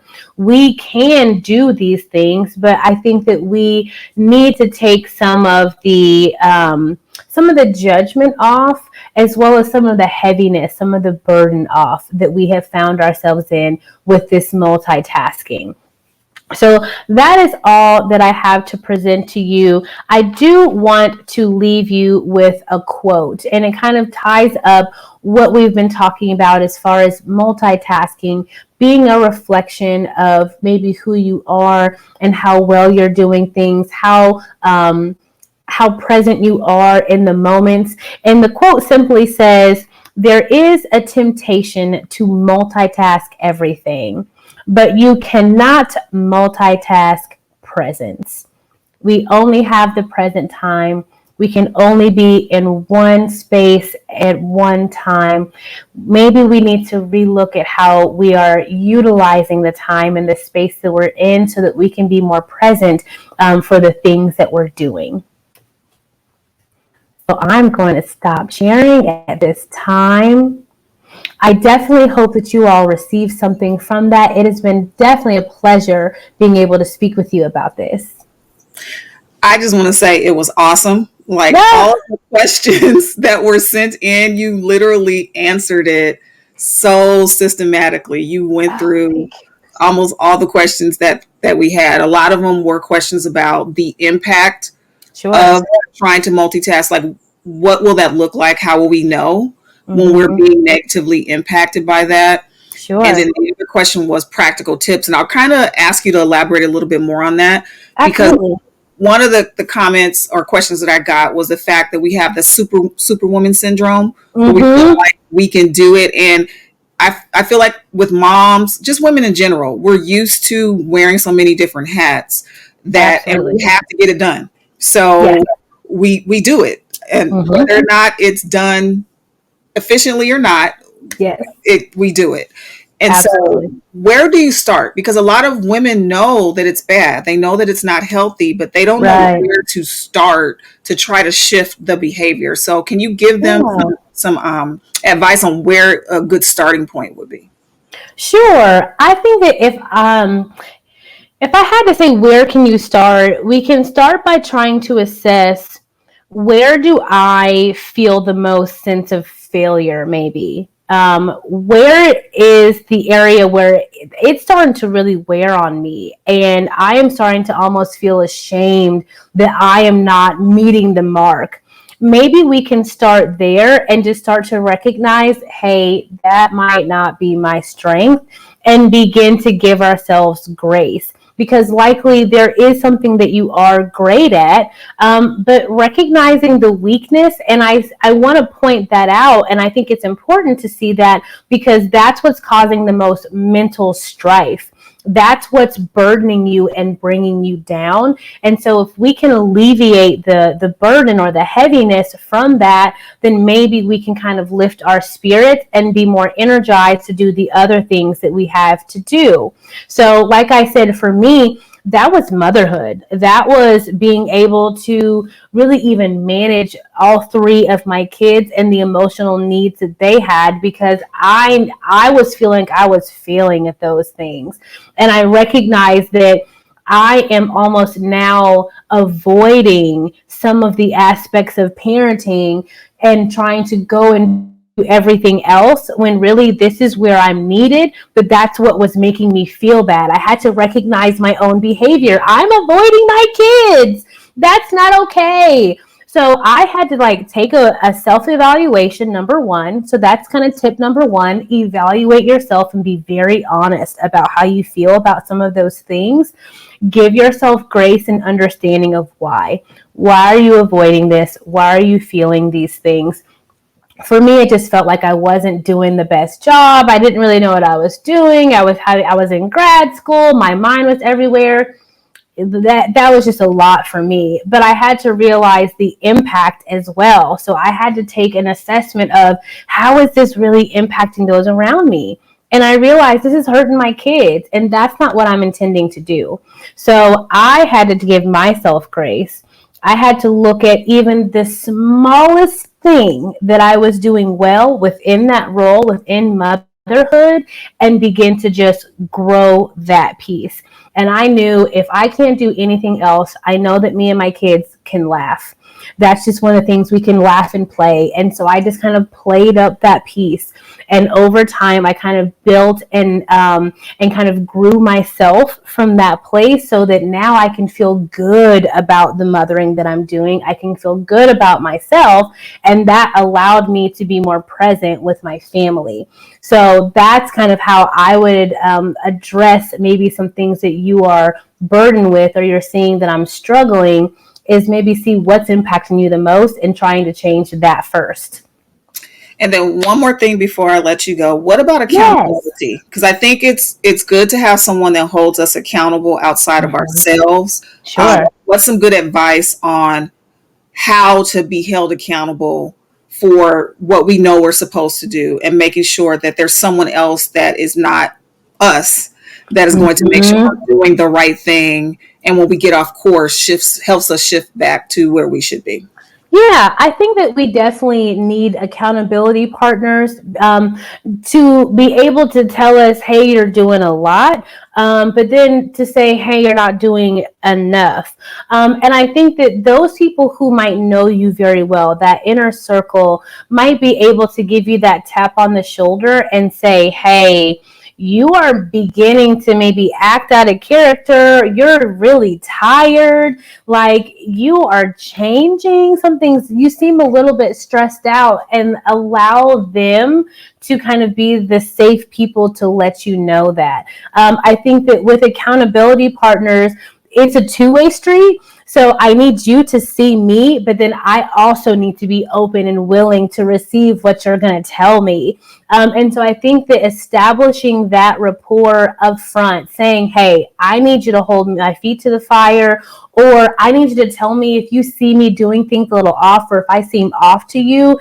And I'm going to like consciously try to make sure that if you tell me that, I'm going to receive it so that I can make my auto adjustments, so that I can hear that information and not hear judgment, not hear criticism, but I'm here to see you win, and I want to see you doing better, and I see that you're not quite meeting the potential I know you to have, and be able to receive that and implement that in some way.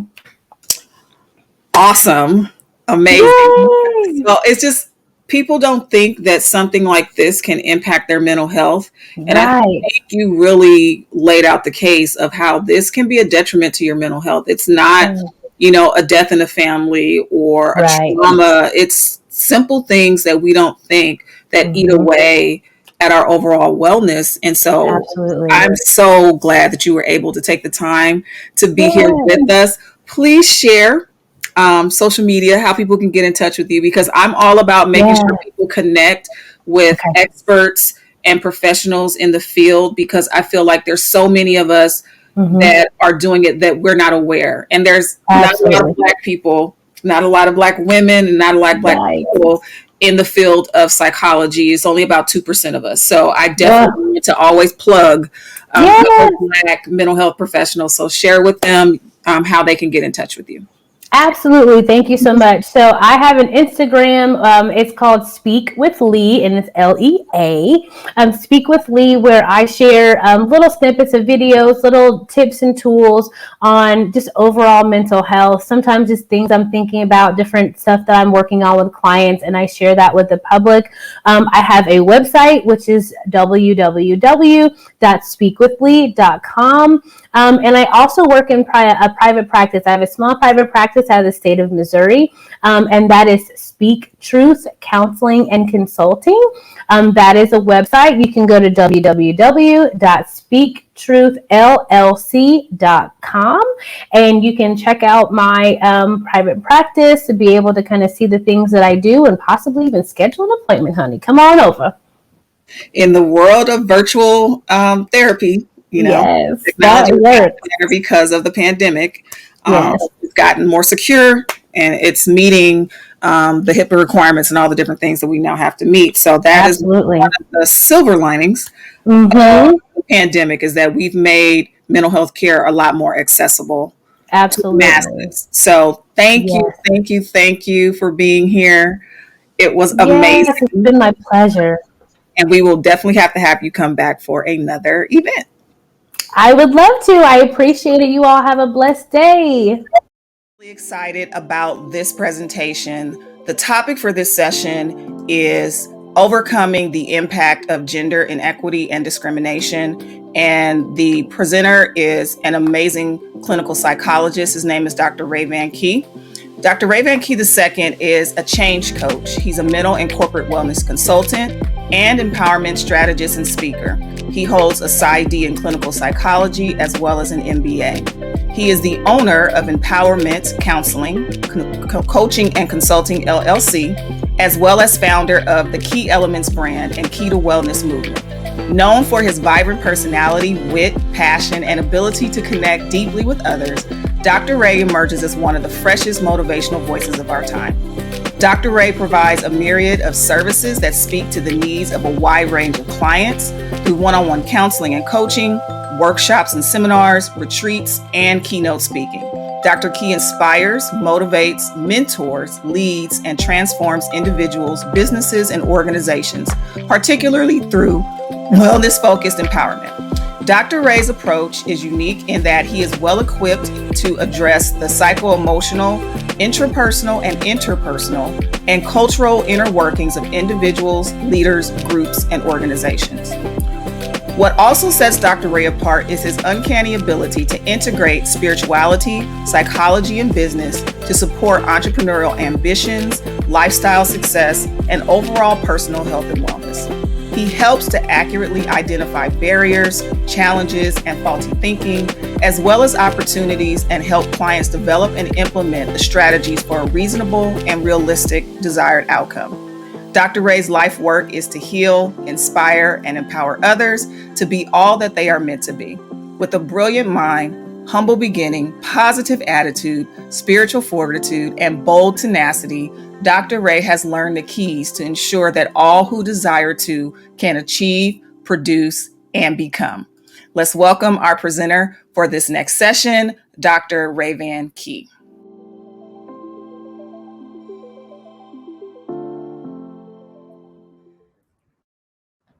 Greetings, everyone. Thank you, Dr. Malika, for sharing that information and inviting me to be able to share with you all today regarding this very important topic. I feel privileged, I feel honored, particularly as a male, to be sharing on this topic, which many individuals might feel is something simply for women to deal with. But as you'll hear in this presentation, it's going to take both men and women to be able to overcome gender inequality and discrimination. So as was stated before, I am a clinical psychologist. And of course, my focus is dealing with your psychology, your emotional health and wellness. And this particular topic, which I feel like in recent times has really emerged again, given the racially charged climate that we're living in right now, given the political climate that we're dealing with right now. There have been so many changes and transitions, and it just seems like from a systemic perspective, a lot has surfaced and resurfaced, and gender discrimination, gender equality, which is not a new issue, has resurfaced again. And, you know, while we're dealing with some things, this is an excellent thing to deal with as well, because it has implications beyond what we see, beyond what we feel. And if you're a male, you know, oftentimes we're not even aware of the implications that it has on us, on our economy, on our future, on our household. So we're going to talk a little bit about that today, the impact of gender inequality and discrimination today, and how to overcome that.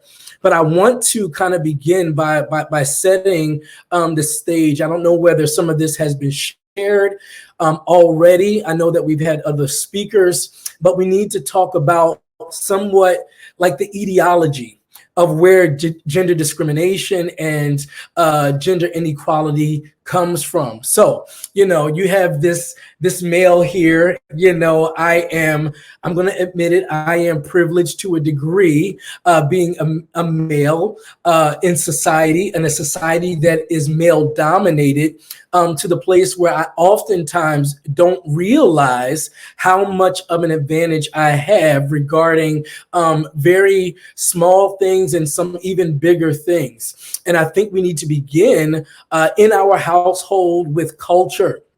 Now, culture is a system of beliefs that a group of individuals have, and based upon American culture, based upon some cultures of faith, based upon what traditions and culture has been passed down from generation to generation in our families, it is fair to say that from the beginning, from birth, that there is less value placed on the female gender than there is on the male gender.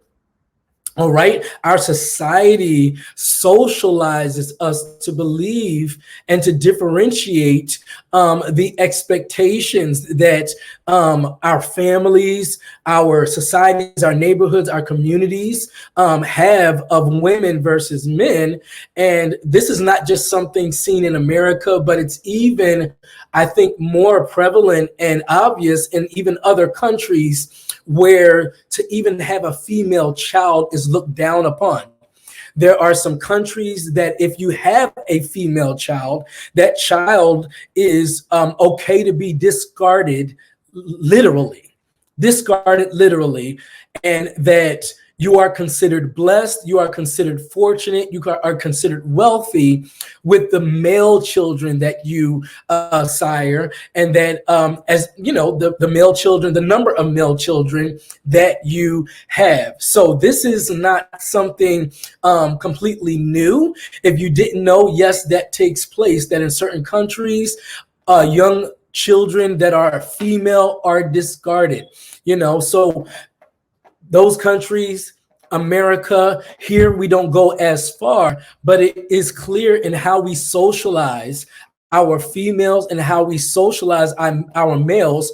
We set our kids on a pathway through life that is really gender dependent, gender specific, and based on the expectations that society and culture have put forth for females versus males. For instance, males are considered, it's okay for males to be a little rough.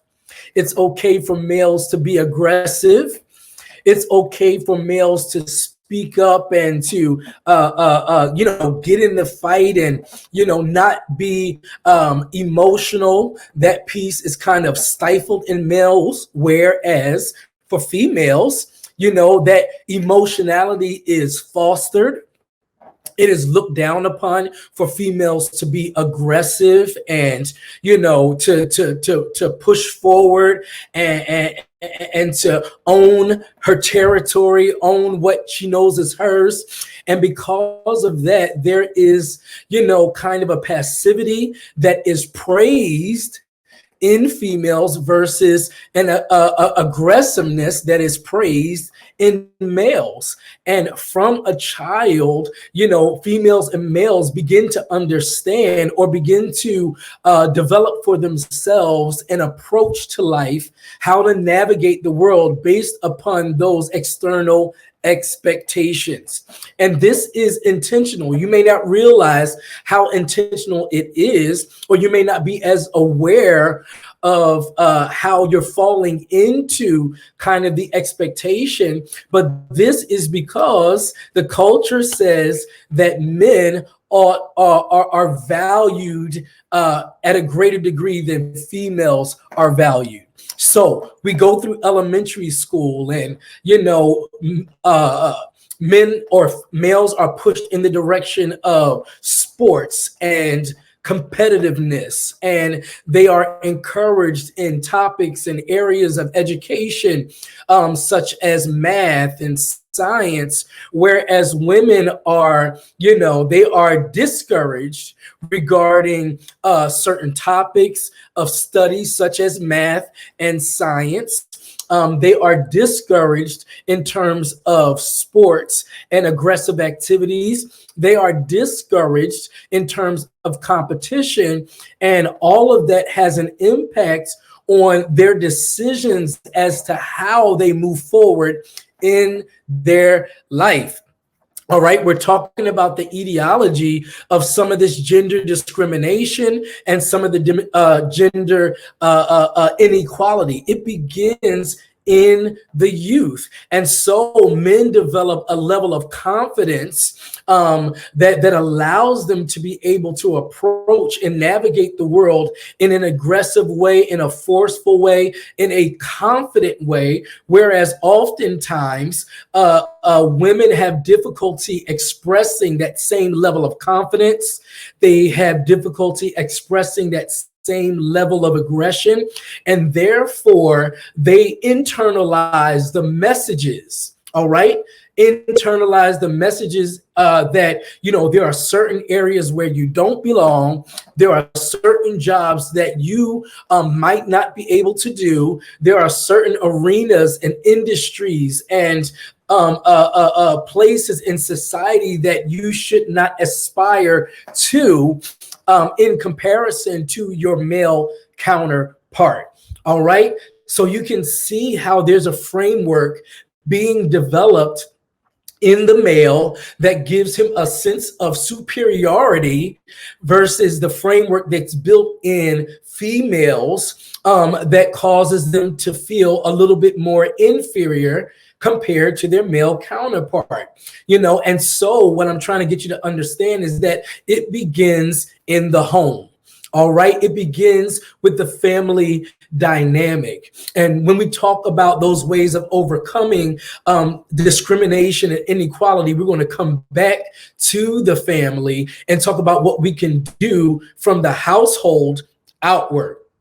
All right. So we have that, you know, and, you know, there are definitely psychological implications for the male versus the female. You know, as time progresses, you get the female and the male into high school, you know, and this is the time, the developmental time where young people are trying to develop a sense of identity. They are choosing their peer groups. They are choosing what directions they want to go in terms of career, in terms of life, in terms of what types of impressions they want to leave in the world, what types of causes they want to attach themselves to. And so we move to the through the educational system, and we realize that not only does the family dynamic set the precedent or establish a foundation upon which the disparities can develop, but the educational systems also support this disparity. All right, so there are countries that absolutely fight against the idea of women being educated, period. Not only do we want them to not study certain topics, certain subjects, but we also don't want them to develop the self-esteem and the self-confidence that comes from being educated. We don't want them to develop the ability to bring themselves to tables that we don't feel like they're meant to sit at, but which would be warranted and would qualify, and education would qualify them to be at. You know, so what they want to do is kind of to rip that from them as well. And many women have to fight. They have to fight for the opportunity for education.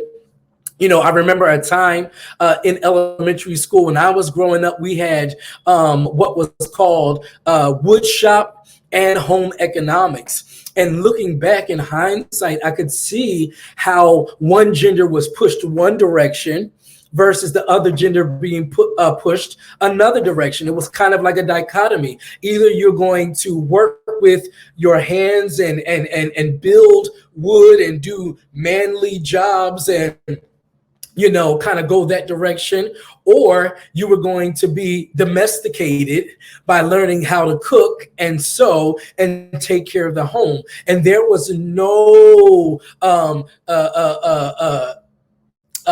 ambiguity around which direction the teachers wanted you to go, and where the professors for these classes felt most comfortable in terms of who was in their class. The woodshop person felt most comfortable with males in his class, and the home economics teacher felt more comfortable with the females in the class. And if there was any kind of expression of the male wanting to be in home economics and the female wanting to be in woodshop, there was some concern, and people would look cross-eyed at those individuals because they didn't want to fall into the expected gender roles that were trying to be imposed upon them. All right. This is how we are trained. This is how we are socialized. And so when we get the opportunities to kind of pursue education in its weird way still is a system that is supporting an educational gap that eventually is going to have impact on the economic system at large and moving forward in our future. Women are encouraged to take on careers and study in areas that don't make a lot of money. They're encouraged to study in areas and aspire to positions that are not positions of leadership.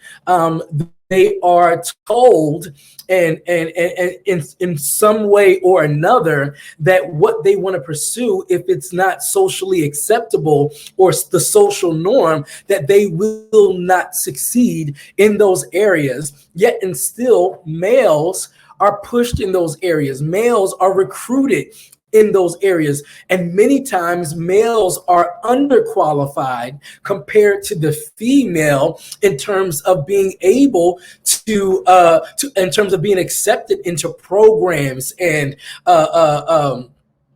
trades and apprenticeships that, you know, are out there.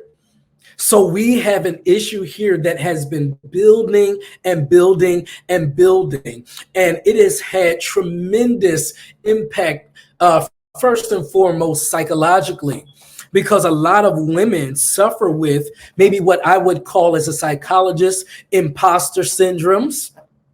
All right. There are many women who have sold themselves short of positions, of opportunities, of of potentially lucrative positions and careers because of just the pushback that they know they're going to have to deal with from their male counterparts. You know, I have talked with women who have been in high positions, powerful positions, and oftentimes their work day is riddled with men and individuals higher up who are not concerned about whether or not they're doing a good job. And they are doing a great and excellent job, but to constantly test them to kind of determine whether or not the job they have, they are actually qualified for, you know? And so, you know, there is even an impact on the economic performance, you know, in our country and in other countries, because men don't have difficulty submitting to women in position. They have difficulty trusting that a woman's going to do it as well as they will do it. And a lot of times it doesn't have anything to do with the inherent ability of the woman, but there are so many contributing factors that have followed her over the years that many times, for the sake of diversity, they are thrown into positions for which they did not get the same training as their male counterparts for. All right. And therefore it's kind of a negative feedback loop where this lesser performance, if that's the case, often makes people in power of hiring and HR directors and CEOs of companies discriminate against females when it comes to position, when it comes to jobs. You know, so there is a negative economic impact because of gender discrimination and gender inequality. All right. I was reading some research not too long ago, and it talked about how pretty much you would say 50% of the talent that exists in our country and other countries is bypassed, not even considered, because that talent is housed in females and maybe what we might call non-normative males in terms of how males are socialized. All right.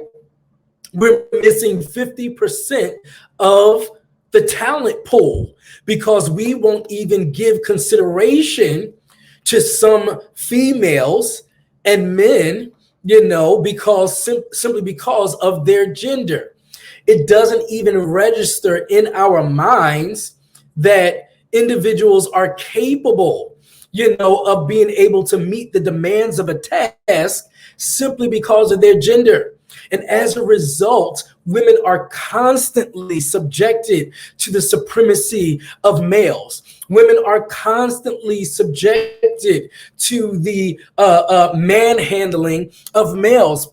Women are constantly subjected to the need to work harder, to be more, to prove themselves, to do double. And a lot of times, what they're doing is twice as much as the male, but they're getting paid half of what that male is doing in a mediocre way. One of the telltale signs of discrimination, gender discrimination, and gender inequality is the pay gap.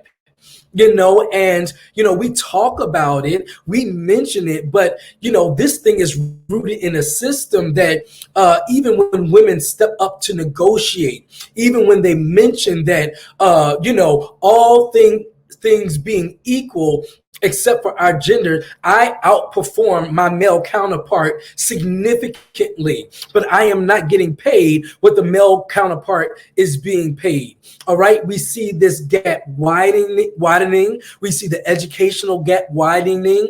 And it is about time for us to really step up. And when I say us, I'm not talking about just women, because this is not a fight that's going to be overcome by the individuals who are disadvantaged. We need the people who are advantaged. We need the people who are not being treated unequally to use their status, their platform, their space, their advantage to help fight with those who are disadvantaged. So it's going to take males and females, and I appreciate being here to talk about this as a male, because I feel like it is part of my responsibility to help bring a voice to this.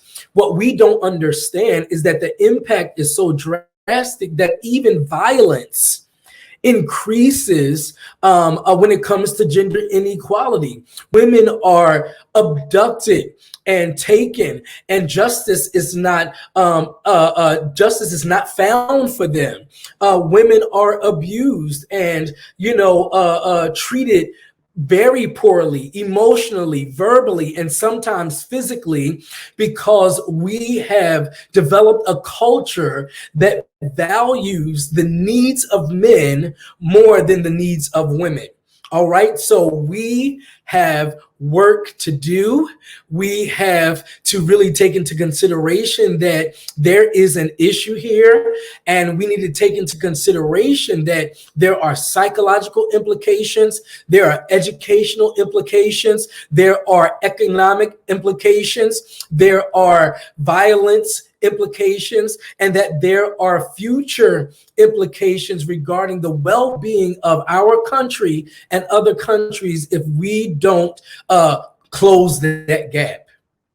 So hopefully you're hearing my heart. Hopefully you're hearing and generating some questions that you might have for us. I am willing to answer those questions and really talk about what the solution might be and where we can start in terms of improving, this situation and minimizing gender discrimination and gender inequality.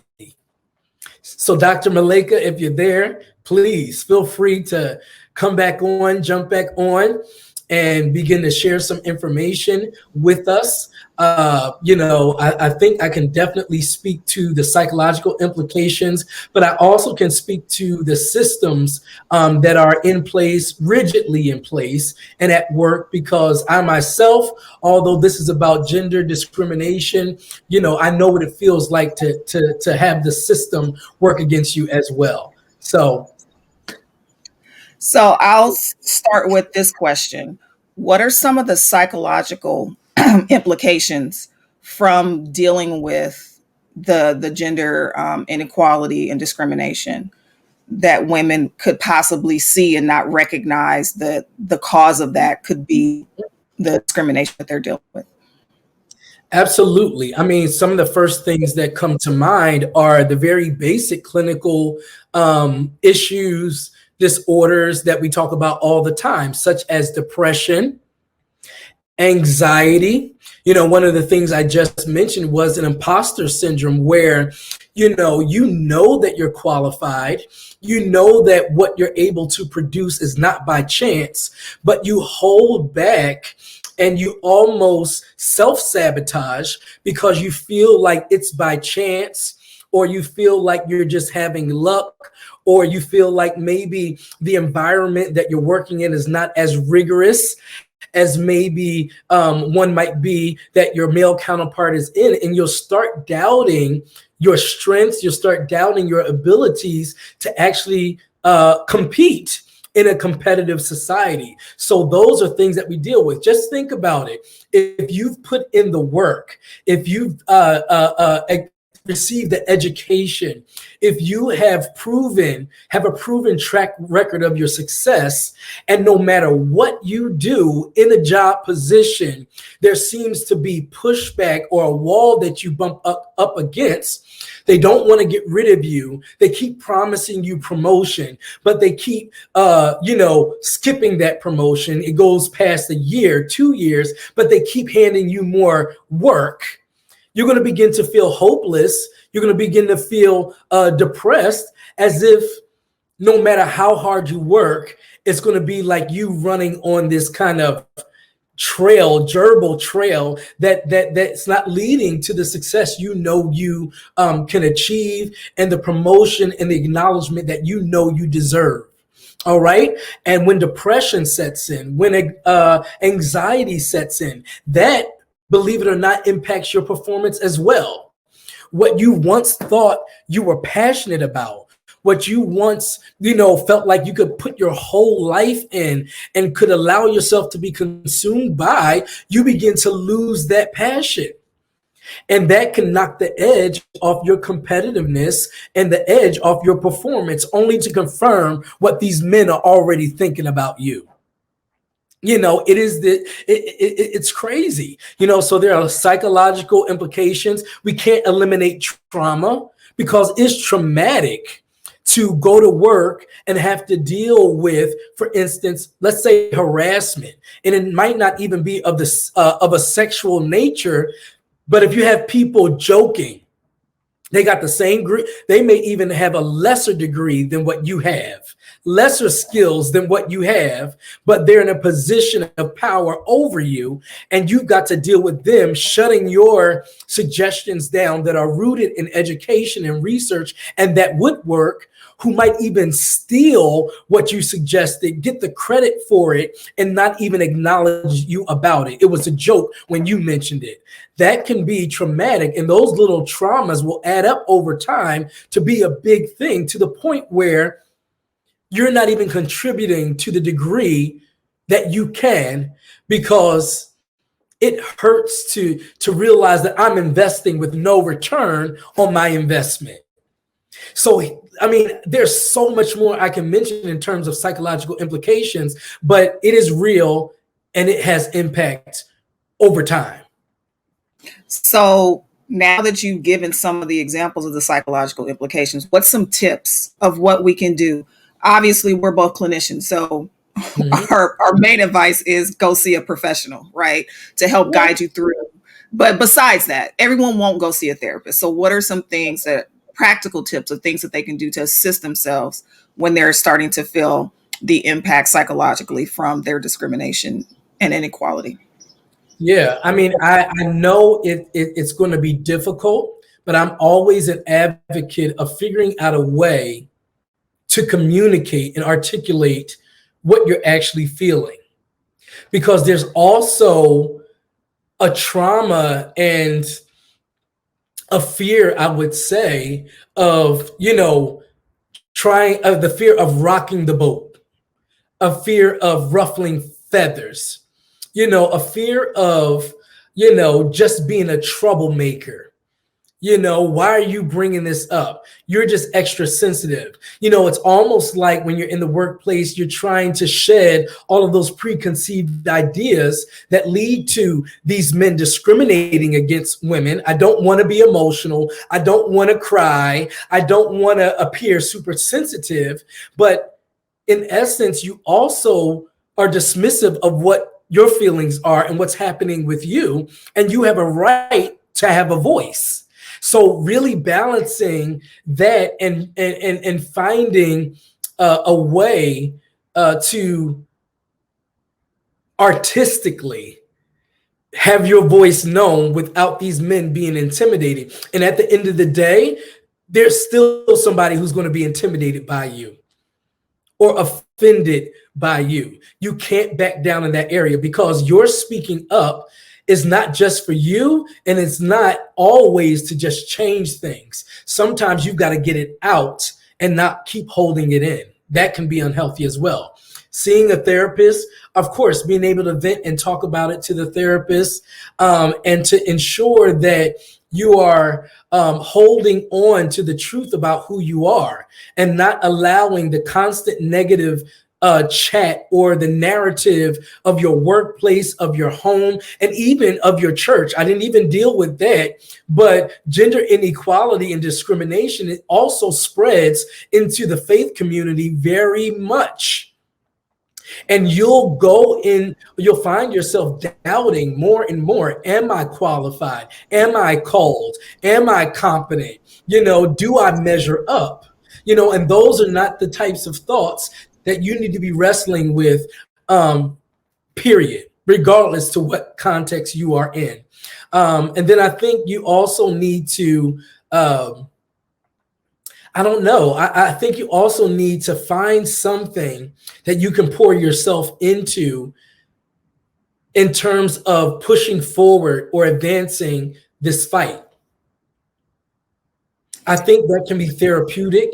I think that can be helpful. And I think that can give purpose to why you might be suffering.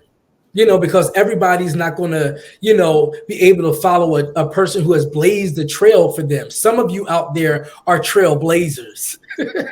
So that means you've had nobody fight for you before you. You are the first, and sometimes your purpose and call is to deal with what other folks will be able to avoid after you, so that they can go farther than you.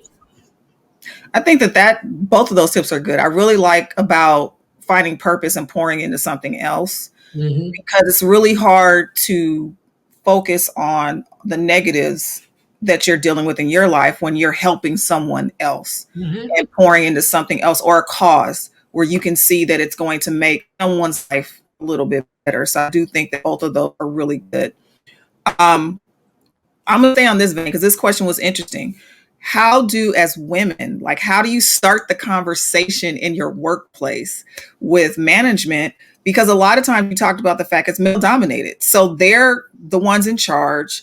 If we're talking about gender inequality and how to fix it, they're the ones that are usually coming up with how to fix it. But a lot of times they make the women feel like they have to do something to change the problem, even though they're the ones that are experiencing the issue. How can they start that conversation? I know that you work in private practice now, but you've worked in a corporate setting before. So how could they start the conversation with management to let them know that it's not on the woman or the women in the organization to fix the issue, that they do need the men with privilege to start this fight and this change? Yeah, that is definitely a challenge. And it's a challenge, not just in this particular case, but generally speaking, when it comes to change management, people don't like change. And oftentimes it's not just a few individuals that you're needing to address. You're talking about fighting against a system. All right. And of course, if any change is going to take place, it really needs to happen at the level of leadership and trickle down. The problem is that leadership doesn't always feel the problem.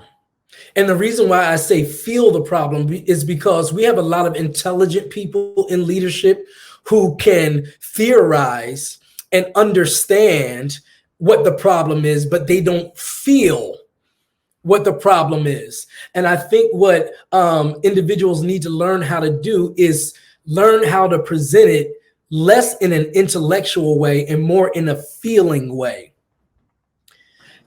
Whether that's a presentation that allows these men in particular to kind of step out of their frame of reference and understand, particularly if it's a male that's in position that may have some relatability in terms of being disadvantaged, but how it might feel for their wife, or how it might feel for their daughter, or how it might feel for the women that work for them to be putting in the same work but not being acknowledged, compensated, or encouraged in the same way. You have to appeal to the heart, and that is what really initiates change. Secondly, you need other, and then once you find allies, you need other women and men to champion what the change looks like in the company, in the church, those types of things. I talk to people all the time about what it's like to sit under a woman pastor. I have a woman pastor. I'm a man, and I get questions from other men about asking me what it's like to sit under a woman pastor, because they can't comprehend that I could be growing and developing and being just and pastor just as well, because I'm a guy and that person has leadership over me. That is difficult for them to understand, and so we need champions. That's the reason why I speak about her so much, because there is a level of influence I have as a man that if I say it, then their argument can't stand. Right. As long as it's only a woman saying it, they can keep saying, yeah, these women are just talking. But once a man says that my performance and my abilities and what you've seen in me has definitely been the direct result of a woman in leadership over me, they have difficulty fighting that. They're either going to dismiss you, or they're going to have to consider. Okay. So finding allies and finding champions that are not afraid to speak up with you every chance they get, every situation that pops up. Awesome. I think the woman pastor is a really good example, especially now that we're seeing more women pastoring. I have a woman pastor. I have several friends that have women pastors. And like you were saying, a lot of them are very intentional. The men are very intentional about speaking up about their leadership, because they know that they have a voice that carries more weight than the women in ministry and in leadership. And so I do think that having allies is really important. We talk about this all the time when it comes to racial impact and inequality. We need to have people that are not Black or a minority speak up, because their voice carries a lot more weight. And so I think that is on point. So this last question, this was an interesting question. More looking at what the research shows or the findings shows as far as single gender institutions. We have a lot of women-only colleges. We have organizations that are female-led organizations, and whether or not the necessity is still there for that. There's still the question of whether or not we still need like HBCUs, so Black institutions that are run by predominantly Black leadership and have predominantly Black people that are being served. Is it making the gap lessen by having these organizations? Does their trajectory professionally, academically, is it enhancing that? Or is there still a need for them to be in environments that are mixed gender? That is a good question. I think the institutions that exist that are fully run by women, provide support for women, I think those institutions have to continue. They have to continue, because we have to remember, even when we talk about racial inequality, I may be a male, but being a Black male starts me off in the negative. I start out at disadvantage. And being a woman, especially if you're a ethnic minority or you're melanin enriched, you're a double disadvantage. So we have to, you can't really even springboard yourself to begin the work until you get to balance zero. We're not at balance zero. And so I think these institutions, although there's nothing wrong with being with a part of a more mixed institution. I think there are ways that you can work there and ways that you can advance the cause there as well. We need those institutions that really work to get people to the place of ground zero so that they have something to push off from. Okay. And there are not a lot of mixed, organizations, educational institutions where that's their focus. That makes sense. We got So they need to continue until we get a level playing field. They still need to exist because you're just trying to get us to the same starting point. Yeah. And we're hundreds of years behind. Right. As a clinical psychologist, I worked at the Office of Disability Services as a part of my internship 1 year. And it was my first time really hearing about accommodations. I didn't know that people received accommodations. And when I began to understand and realize that the accommodations weren't handouts, the accommodations weren't showing favor, that the accommodations, their purpose was to create an even playing field for that person, given your assessment of them, that allows them to fairly compete with their classmates. And so I see it the same way. If we're going to assess where we are, in terms of males, females, melanin enriched versus non-melanin enriched, there needs to be an assessment to determine whether or not accommodations are needed. And we've done that assessment. It has been proven. So these HBCUs and these organizations, it is an accommodation not to take away what you think is yours, or not to push us along without us being qualified. No, it gets me on an even playing field so that what I achieve, what I aspire, what I accomplish, I can say I merited it and I deserve what comes with it. Awesome. I don't want your hand-me-down. Right. I don't want you to give anything to me that I haven't deserved. But the truth of the matter is, I'm starting out at a disadvantage, and some of you are underqualified and 5 times worse at what you do than what I do, and you get the position and the credit and the opportunity to lord over me. We're not doing that. Yep, that's not what we're doing. So we're not doing that. So the answer is yes, they need to continue, and they do have a positive impact, obviously, on overall mental wellness, because when you're in environments that encourage and don't oppress and don't discriminate, you're going to have a better overall emotional health. Just simply the environment is encouraging and conducive for that. It's gonna make things better in so many ways. You perform better when you feel better, when you're healthier mentally, but also, I think we're missing out on the level of productivity that we could have because we're lacking the creativity that's lost in the talent pool of women. Sorry. That's a good point. Sorry, y'all can make money, but we could be making more money if you hired some people that don't think like you. There you have it. Well, we could talk all day about this stuff, but I want you to share. I had the other presenters do the same thing.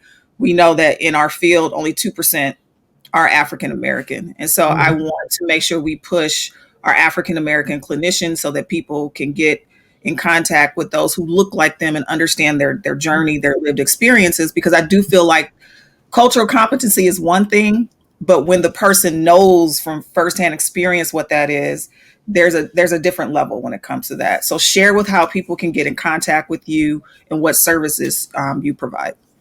Yes. So as stated before, I am in private practice. My practice is completely virtual.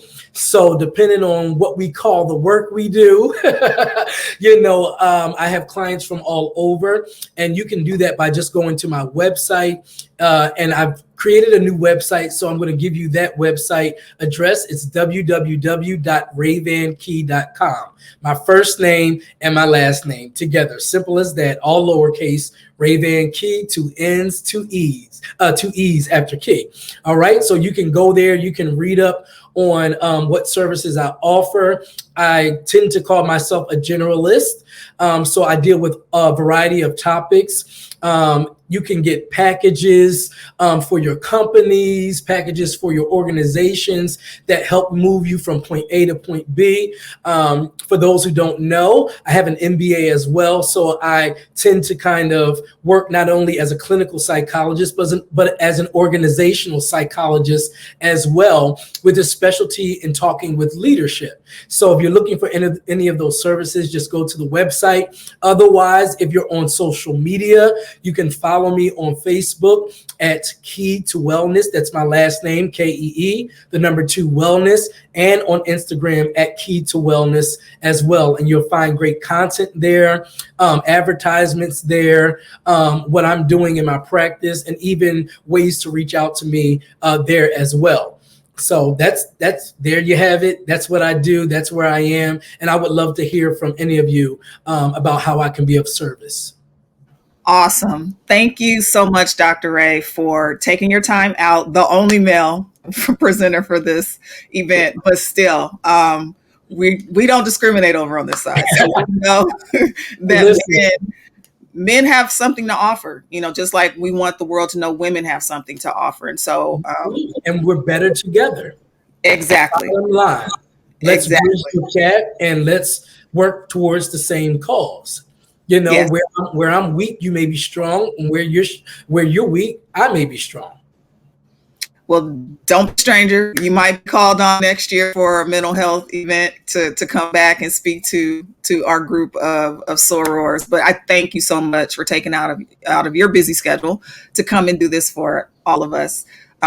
It was excellent. Thank you so much. Thank you for having me. I appreciate it. Thank you so much for joining us for the RHOyal Table Talk series, mental health session, reclaiming and maintaining the emotional and mental wellness of women. We want to once again thank our panelists, Carmella Hill, Lee Vincent, and Dr. Rayvann Kee for coming and sharing amazing information with us. We would love for you to join us or follow us on social media as well as the World Wide Web. We can be found simply at RHOyal Culver City. You can also find us on YouTube at RHOyal Culver City. Please make sure that you're taking care of yourself, taking care of others, and maintaining your mental wellness.